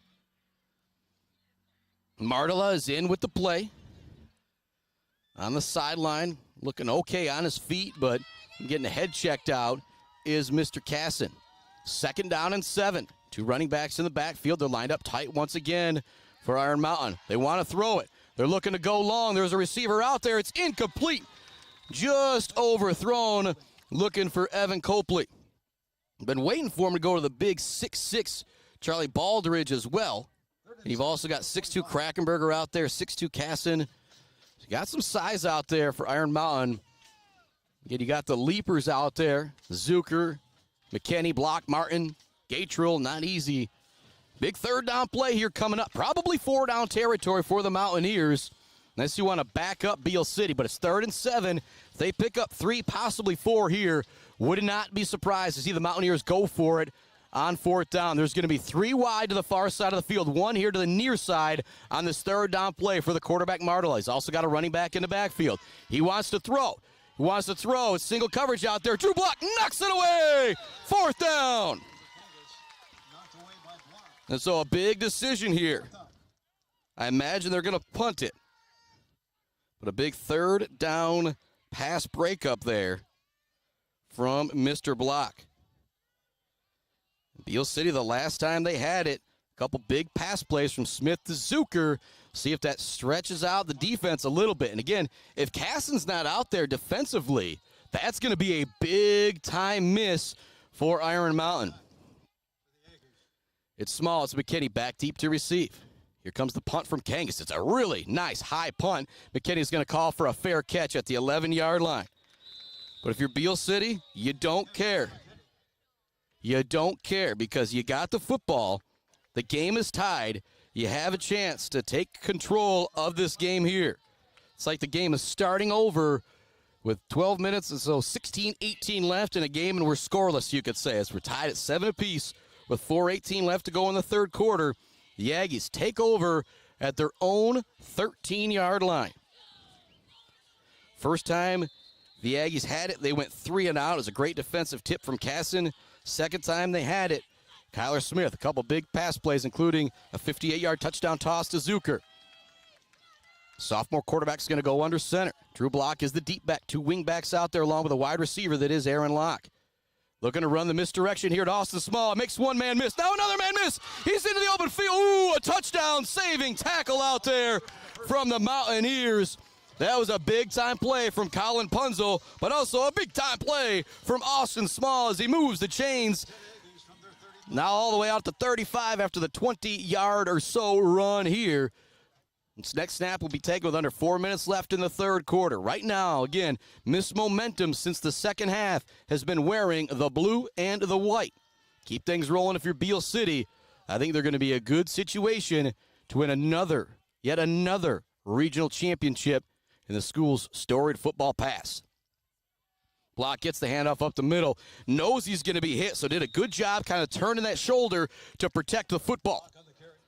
It's going to be a pickup of 5 on first down. Great pickup there for the senior, Drew Block. And more love to go out to our friends. Coming to you from the Barbary Law Studios, built by Konwinski Construction. Haven't talked a lot of whole J&J Auto Collision Report. Mostly Mr. Wyatt Wilson out there. And then you think about that Weefrich Financial baller of the game for my main man, Zaid Batchelder. Kyler Smith making a strong case for it right now. 2 wing backs are going to be Zucker and McKinney. The deep back is Drew Block. 1 wide receiver is Aaron Locke. They hand it off to Zucker on the jet sweep handoff. He's got first down yards before he goes out of bounds. And the Aggies are near midfield, maybe just into Mountaineer territory. 3:03 left to go in our third quarter. And with the way this game has gone, if you're Beal City, you get into the end zone here, Iron Mountain may be in dire straits mode as you go back to that first half. There was just not a whole lot of possessions. Beal City, matter of fact, only had 2 possessions in that first half when you take away 1 from that fumbled kickoff. Again, Iron Mountain at the end of the half could not cash in. Deep block. Deep back is Drew Block. The deep block, I should just say. They faked the pitch to him. Might have been a little miscommunication there. Now he tries to get the outside of the edge, and Drew Block just uses his speed to get across the 50 before he's pushed out of bounds. I tell you what, if that was a mishapped play, it worked out well. However, we do have a flag in the backfield, and it's going to be going against Beal City. So take away that big-time run from Drew Block, and that's going to put the Aggies behind the chains for the first time on this drive. They started at their own 13. They picked up a couple first downs. That would have been essentially the 5th play, but we will redo it.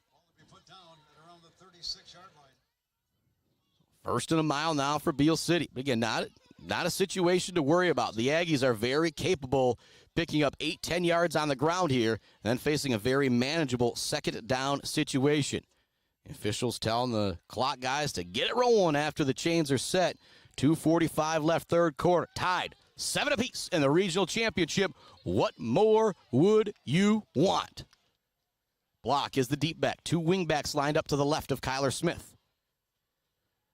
They're going to run it to the way of the wingbacks. Block's going to be hit right away. Does a great job of just kind of dancing and falling forward to pick up something there. So instead of nothing, he gets 3 or 4. So instead of 2nd and 18, 2nd and 20, now looking at what, 2nd and 16. And that's one of those plays that you're not going to remember after this game. But if they end up picking a first down here, that's key for him to get those extra couple yards there. It says 2nd and 18 on the scoreboard. Maybe a bit closer than that, though, on the field. Smith is in with the play. And clock's starting to count down a little bit here. The Aggies got 5 seconds or so to get the snap off now as they just come up to the line. Gatro lined up wide here to the near side. Smith wants to throw. Zings it out to Owen McKinney. He's got the catch. Gets back near the original chains. 7th play of the drive coming up. It's going to be 3rd down and long for Beal City.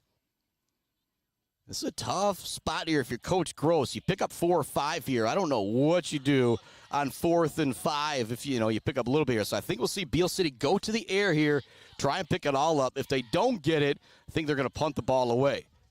And much, much tougher than I am is Braden Casson as he is back into the game for the Mountaineers.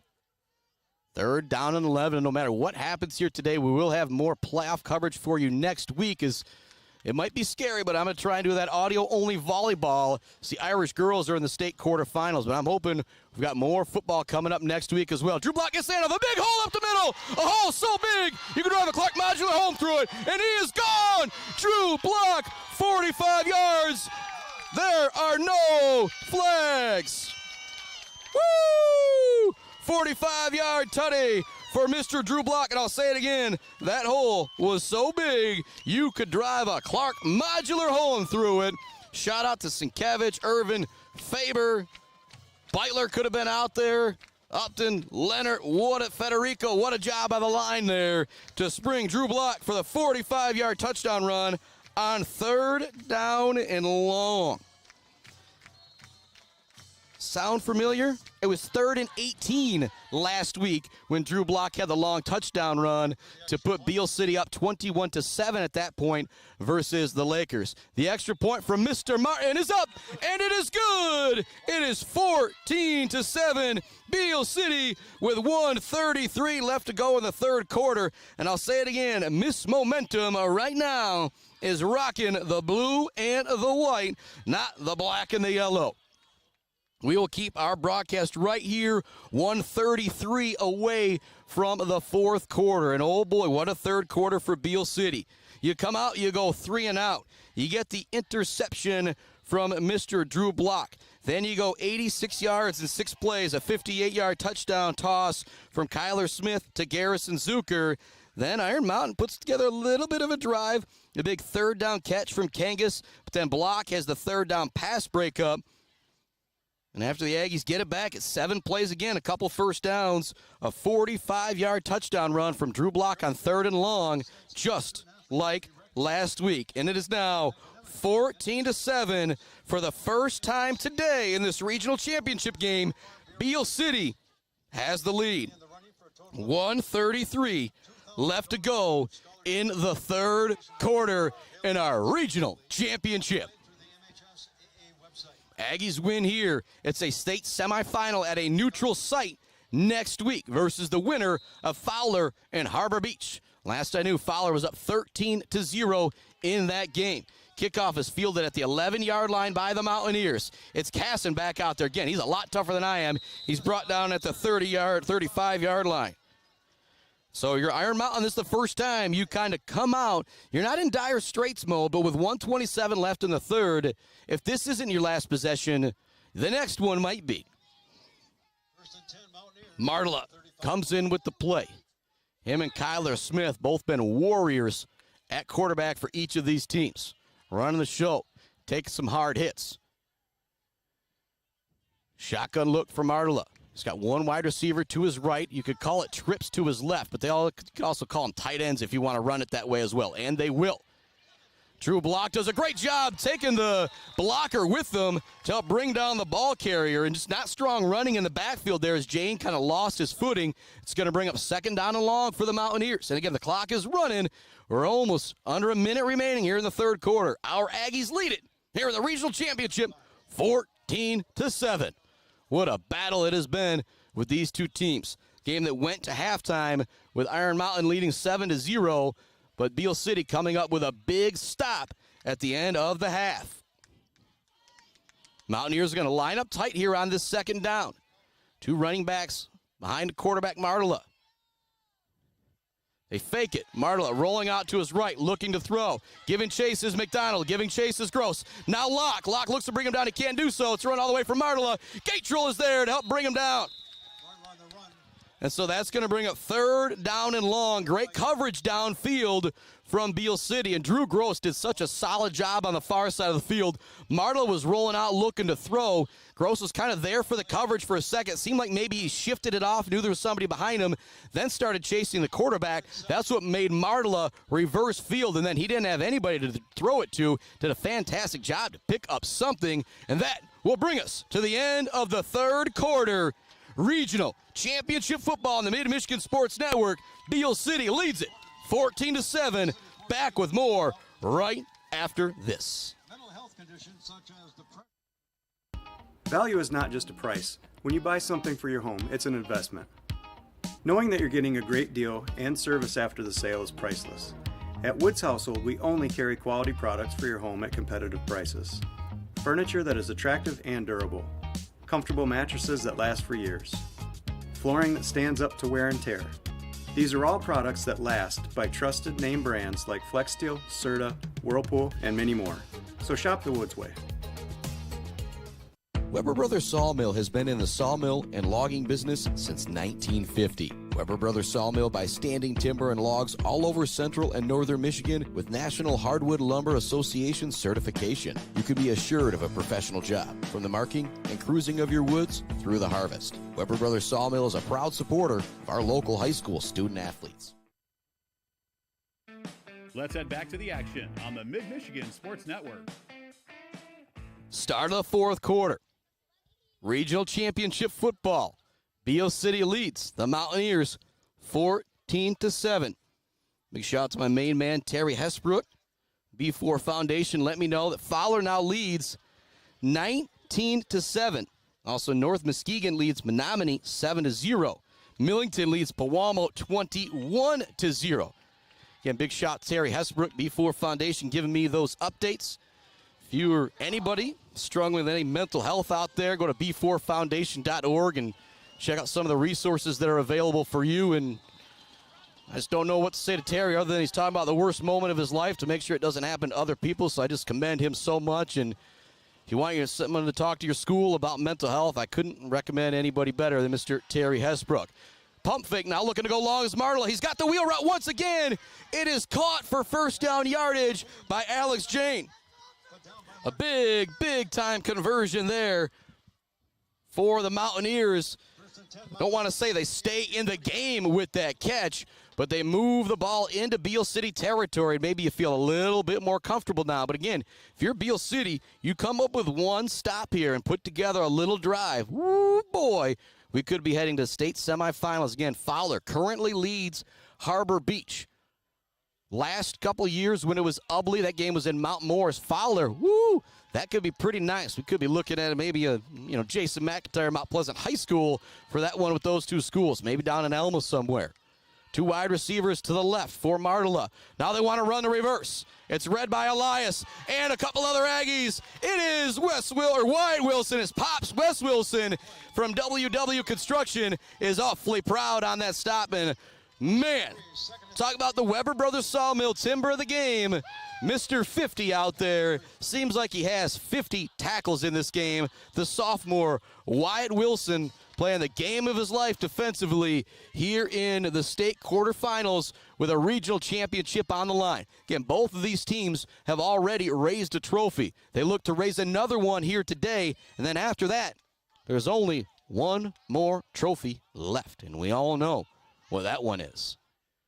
Shotgun look from Martella on 2nd and long. They send a man in motion. It's Casson. A little bit of a hot handoff, but he takes it. They want to go long to the big man. It's going to be offensive pass interference. And you might decline it here. If you decline it, it's 3rd and 13. If you take the penalty, you're back at 2nd and 20-something. And so a decision here for Coach Gross, I almost don't take the penalty. Make him pick up 6.5 on each 3rd down and 4th down. And that was an uncatchable ball thrown out there, and so maybe you wave the flag out, but we'll see what happens here. It's currently 2nd down and 13. It's going to be a pass interference. They will mark off the yardage. And so that is really going to back up Iron Mountain, but it will stay 2nd down, but it's now 2nd down and a mile. These are the moments when championships are won, championships are lost. If you're Beal City, you just got to hold steady. It is now 2nd down and 28, I want to say, as I wait to see him reset it here on the clock. 10:30 left to go, 4th quarter. Martella in the gun. Two wide receivers on each side. It is 2nd and 28. 10:30 left in our ball game. Beal City leads it 14-7. Timeout on the field from the Mountaineers. Thanks so much to our sponsors. We've rolled through most of our commercial breaks except for going into our post game. And so for most of this 4th quarter, we're going to do everything we can to keep our broadcast right here. And again, more thanks to Go Out, Woods Household Appliance, Weefrich Financial, Clark Modular Homes, The Bird All-American Grill, Bill's Custom Fab, Gates Drilling and Service, and the Barberry Law Studios. Trying to think of that Bill's Custom Fab fabrication of the game. You got that long throw from Smith to Zucker. You got the long run from Drew Block. You got the interception from Drew Block. But there was that play where Kyler Smith had no business getting away from the would-be tackler. I hope my buddy Gursky got a good shot of that because he somehow gets out of it, I'll say Eli Manning style, and then he's looking to run the football. He sees Zucker down the field and connects with him. Just an unbelievable play from a sophomore quarterback. He's been great all year long, keeping his eyes downfield.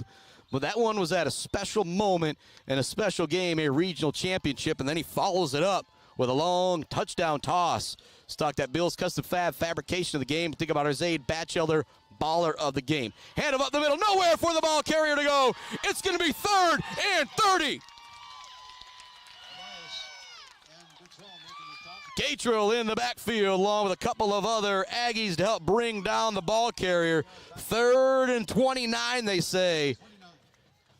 They got to get all the way to the Beal City 30-yard line. They're at the Iron Mountain 41-yard line here. What a defensive stand for Beal City after going up 14-7. If you're Iron Mountain, you got to think about you're going to have to punt this away if you don't pick up a whole lot here. And then again, if you're Beal City, ooh, boy, you get some first downs. You're going to put the Mountaineers in a tough, tough spot. They throw it long. It's caught out there but it's going to be still 4th down. Kangas with a huge 3rd down catch as he goes up and gets it. But again, that's still 5 yards short of a 1st down. Pretty much a Hail Mary there. 4th down and 5. Beal City, big time stop they need right here. Mountaineers, maybe a little bit more momentum now, wearing the black and yellow. Play coming in from the sideline. Again, you've had several delay of games, well, would-be delay of games, as the Mountaineers took some timeouts to make sure that didn't happen. We'll see what the scenario is here. Looks like they're going to have enough time to get the playoff. 4 wide, 3 to the right, 1 to the left for Marla. He wants to go to the left. It's going to be incomplete. Incomplete. And so it's going to be a turnover on downs. The Aggies got it back. Up 14-7. 8:50 left to go in the 4th quarter. The offense heads back out onto the field for Beal City. They have it at their own 35-yard line. Kangas may have been open, but Marla short-armed that 4th down throw. Deep back is going to be Drew Block. 1 wide receiver is Aaron Locke. They send McKinney in motion. They hand it off to Block. Stood up after a yard or 2. Does a good job falling forward. It's going to bring up 2nd down. And I mentioned Iron Mountain losing to this team a couple years in a row. Beal City would have a whole lot of, angst going against Fowler, who knocked them out into the district final a few years ago. And 2 years ago exactly. Been Cade Smith, Jamison Latham, that crew's junior year. More updates coming from Hesbrook. North Muskegon, Ellie's Menominee 10-0. Millington up on Pewamo. And last we knew, Fowler up 19-7 in the 4th quarter. Under center is Smith. He's going to hand it off to McKinney. McKinney's turned inside. He's got a couple yards before it's going to bring up 3rd down here. Under 8 minutes remaining in the 4th quarter. No longer saying in the game, just saying in regulation, because would not be surprised if this one goes a bit longer, but Beal City is in control right now. They have a 14-7 lead. There's a 3rd and 2, their own 42-yard line. Clock is moving. The Mountaineers only have 2 timeouts remaining in the ball game. Not going to use them anywhere close to here. Going under center, Smith. The 2 wingbacks are Zucker and Owen McKinney. The deep back is Mr. Drew Block. Aaron Locke lined up at wide receiver. They're going to hand it to Block. He's not going to have it. He's going to be stood up at the line of scrimmage. That's going to bring up a 4th down play here for Beal City, and I imagine we'll see them punt the football. Actually, they're going to give them some positive yardage there. It's going to be 4th and 1. A very interesting call here if you are head coach Brad Gross. I think you go for it here on 4th and 1. If you don't get it, you really put Iron Mountain in a good spot. But I think you want to tell your offense you have confidence that we're going to be able to pick up a yard. Here we go. 4th down and 1 for Beal City. They lead it by 7.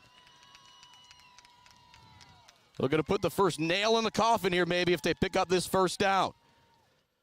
They try and get the Mountaineers to jump offside. Now we're going to see a timeout from Coach Gross and probably see the Aggies punt this one away. 4th down and 1, ball near midfield. Again, you already lead by 7. With the way your defense is played, probably a smart move to try and make Iron Mountain go 60, 70, 80 yards as opposed to 45 yards. But then again, you never know. Any coach, I don't think they're all that afraid to go for it in that type of situation. No, we will take a quick break here to hear from our friends at JJ Painting, and we'll come back. Big time play coming up for Beal City and Iron Mountain here on the Mid-Michigan Sports Network. JJ Painting. When you need professional work and exceptional customer service, know that JJ Painting are Mid-Michigan's painting professionals. Residential, commercial, exterior, interior, JJ Painting transforms any space with precision and expert craftsmanship. Call JJ Painting today at 989-577-5600 or visit JJ Painting on Facebook to schedule an appointment. Let's head back to the action on the Mid-Michigan Sports Network. Welcome back to it here on the Mid-Michigan Sports Network. It is 4th down and 1. Beal City's going to line up to go for it. Smith goes back under center. He hands it off to the deep man. It's first down yardage for Beal City. Staying on his feet is Owen McKinney, churning those powerful legs for a 4th down pickup. So it's a 4th down, first down on a run from Mr. McKinney. First down and 10, Beal City now inside Mountaineer territory. The clock continues to roll. 6:20 left in our 4th quarter. Beal City with the 14-7 lead here in the regional championship. If the Aggies do hang on to win here, stay on the air for a brief Bird All-American Grill postgame show. And then as long as the rain doesn't come, we're going to head down to the field for the Bird All-American Grill postgame show and see if we can catch up with head coach Brad Gross once again. Hand off to Drew Block. He's got nowhere to go this time. Nice job by the defensive front. That was Daniel Mariner, and along with a couple other Mountaineers in on the tackle there. Again, if you're Beal City now, the clock becomes your friend. You lead by 7. Just over 5:44 exactly it's remaining. 2nd down and 8 for Beal City. And you think about that Weber Brothers Sawmill timber of the game. Wyatt Wilson has done a good job blocking from his guard position and has been everywhere defensively. Smith now waiting for the black hat to start counting things down as he goes under center. Pitch to Drew Block on the far side. Couple lead blockers with Elias and Drew Gross. Gonna be a short carry. We do have a very, very late flag coming in. If this is a hold, it occurred very near the end of the run. It could definitely be a face mask, though. If this is a face mask and you give Beal City some more yards, it will be a face mask. And so I think you're going to, not a personal foul face mask, I believe, so it'll just be 5 yards. But, hey, make it 2nd down and 2 as opposed to 2nd down and 8 or 2nd down and 3. Big time there. Big time there. 5:15 left to go in our 4th quarter. Beal City with the football, trying to salt this one away. A touchdown would go a long, long way. Still in the huddle are the Aggies. Taking their time coming up to the line of scrimmage. Smith will go under center. The deep back is Drew Block. You've also got Austin Small and Owen McKinney out there at wingbacks. Aaron Locke, the lone wide receiver. They send McKinney in motion. He gets the handoff, looks to turn it inside. He's going to be tripped up right away. So it's going to bring up 3rd down. 7th play of the drive coming up for Beal City. They got it at their own 35 with 8:50 left to go. They've already ran over 4 minutes off the clock. If you're the Mountaineers, it's tough to watch your season salt away. And Fowler now leads 26-7 in the 4th quarter. Fowler now up 26-7 with 5:26 remaining. So it looks like Fowler is going to win that regional championship over Harbor Beach. And we could have Beal City and Fowler for a trip to the state, or for a trip to Ford Field in the state championship next week. But the Aggies still have some work here to do. It's going to bring up 4th down. And again, a big decision here. I think you're going to go for it if you're Coach Gross. Won't be surprised if we see him come up to the line to try and draw some guys off sides.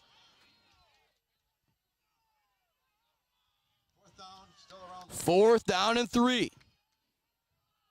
The Aggies need to get inside the 31-yard line for a first. They're actually at the 33, so it's more 4th down and 2 than 4th down and 3 that you see there on the scoreboard. Here we go. Smith goes under center. The deep back is Drew Block. It's Small. It's McKinney, the 2 wingbacks. They send Small in motion. They hand it off to Drew Block. He's got it. First down yardage for Beal City. Both series of downs, it took them till 4th down to pick it up, but they got it. And when it comes to the clock, it's maybe not a bad thing at all. The clock continues to move. This next snap from Beal City will be taken with under 3 minutes remaining. And Beal doesn't have to score anything here to win this game. Only 2 timeouts remaining for the Mountaineers. If Beal picks up a first down here, it's pretty much going to be it. If you're the Mountaineers, you're probably going to try and use your timeout after this play to try and get a stop on this series of downs.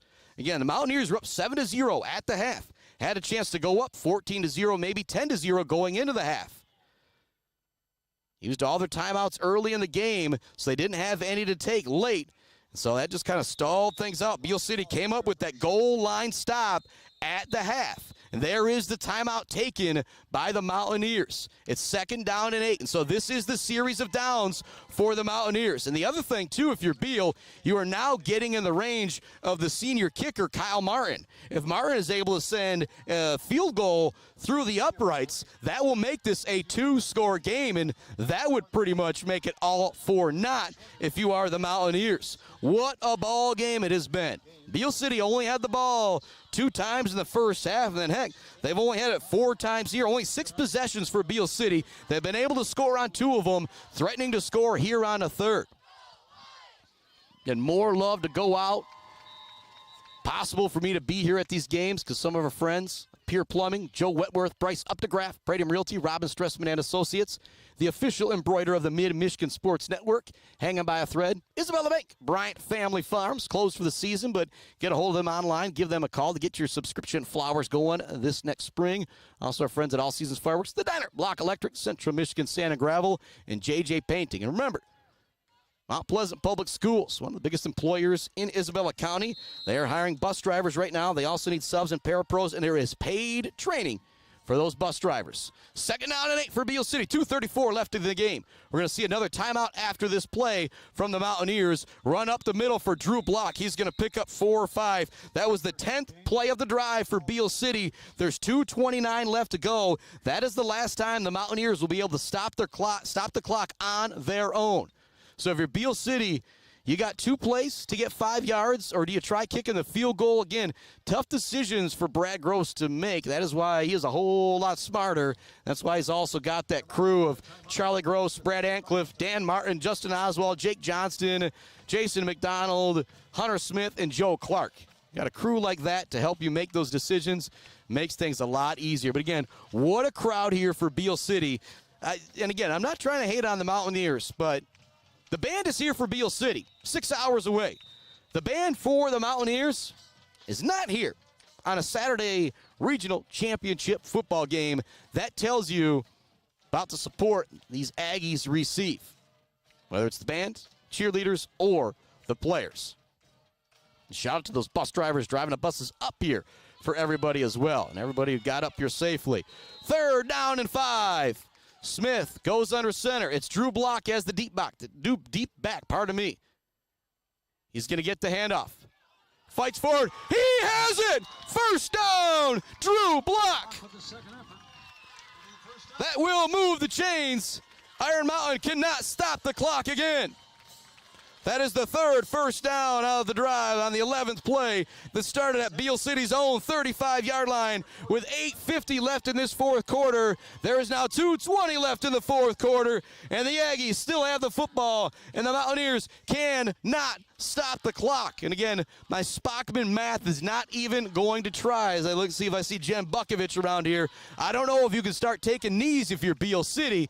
Maybe need to pick up 1 more 1st down, but oh boy, it's looking good now in Aggie land.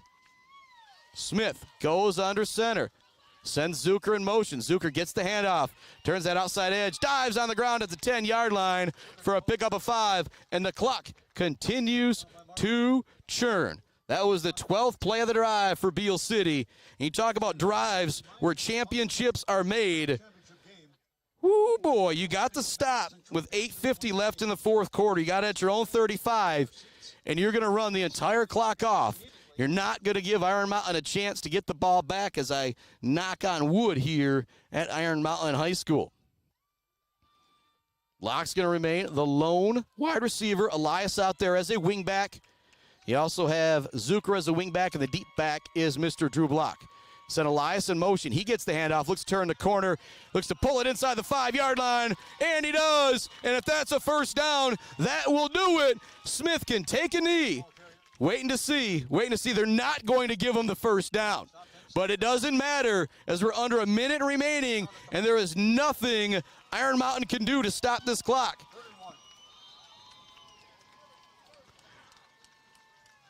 And now they're actually going to stop the clock to measure it?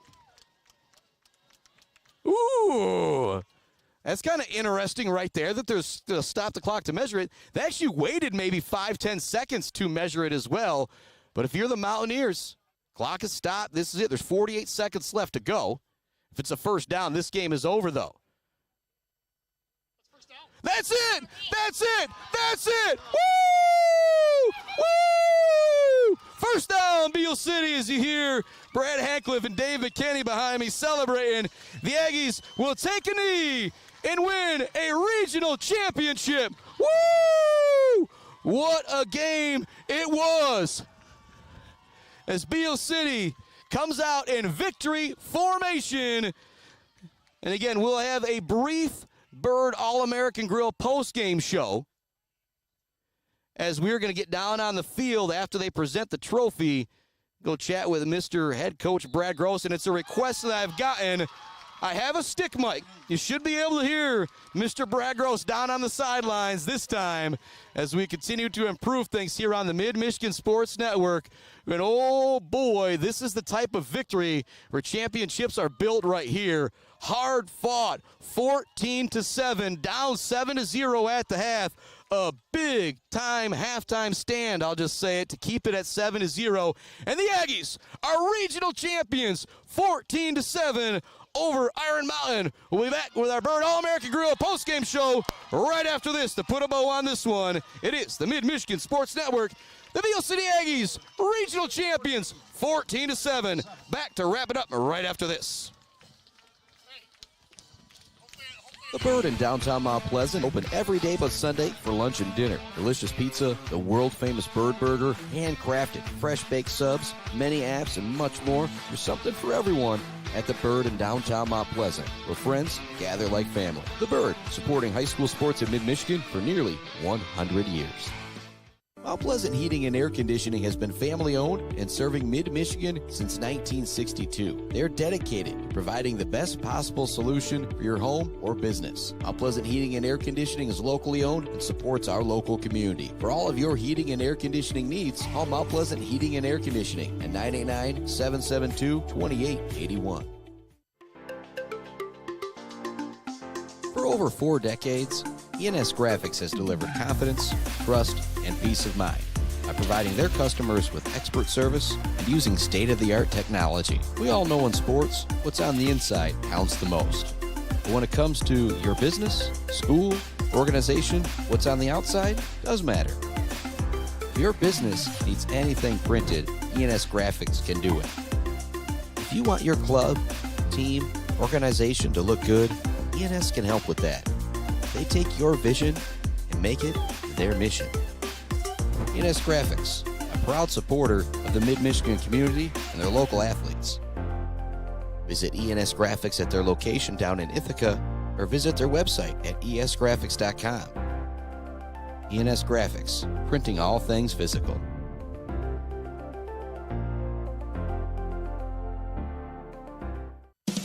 J&J Auto in Wademan is Mid-Michigan's elite automotive repair shop. J&J Auto offers complete collision repair and mechanical repair. Stop by on Wademan Road or call them today at 989-644-8908. J&J Auto, proud supporters of high school student athletes. Block Electric Company is a proud supporter of local schools and high school student athletes, learning skills in and out of the classroom to lead our communities tomorrow. Good luck to all student athletes from Block Electric, and go Aggies! Let's head back to the action on the Mid-Michigan Sports Network. Welcome on into our brief Bird All-American Grill post-game show. Woo, so we're about to be on the field with our Beal City regional champions as they best Iron Mountain 14-7. And whew, one of the games of the year here on the Mid-Michigan Sports Network. That Sacred Heart, Grand Rapids Sacred Heart with that late field goal. Maybe still got it beat, but there is the trophy presentation. The Aggies are district champions, 14-7. It's going to wrap up our, again, very quick Bird All-American Grill postgame show. So we've got more Bird postgame action coming up on the field with the Beal City Aggies. Chris Bachman, sign off for now. Next week, it looks like Beal City. It looks like Fowler. Maybe at Ithaca, maybe at Elma. Pending AD, MHSA approval, we will be there. Your Aggies district or regional champions, also district champions, 14-7. Stay with us on the Mid-Michigan Sports Network. We're going to have a new live video coming up soon on Facebook. Post that to YouTube later as we head down on the field with our regional champion Aggies here on the Mid-Michigan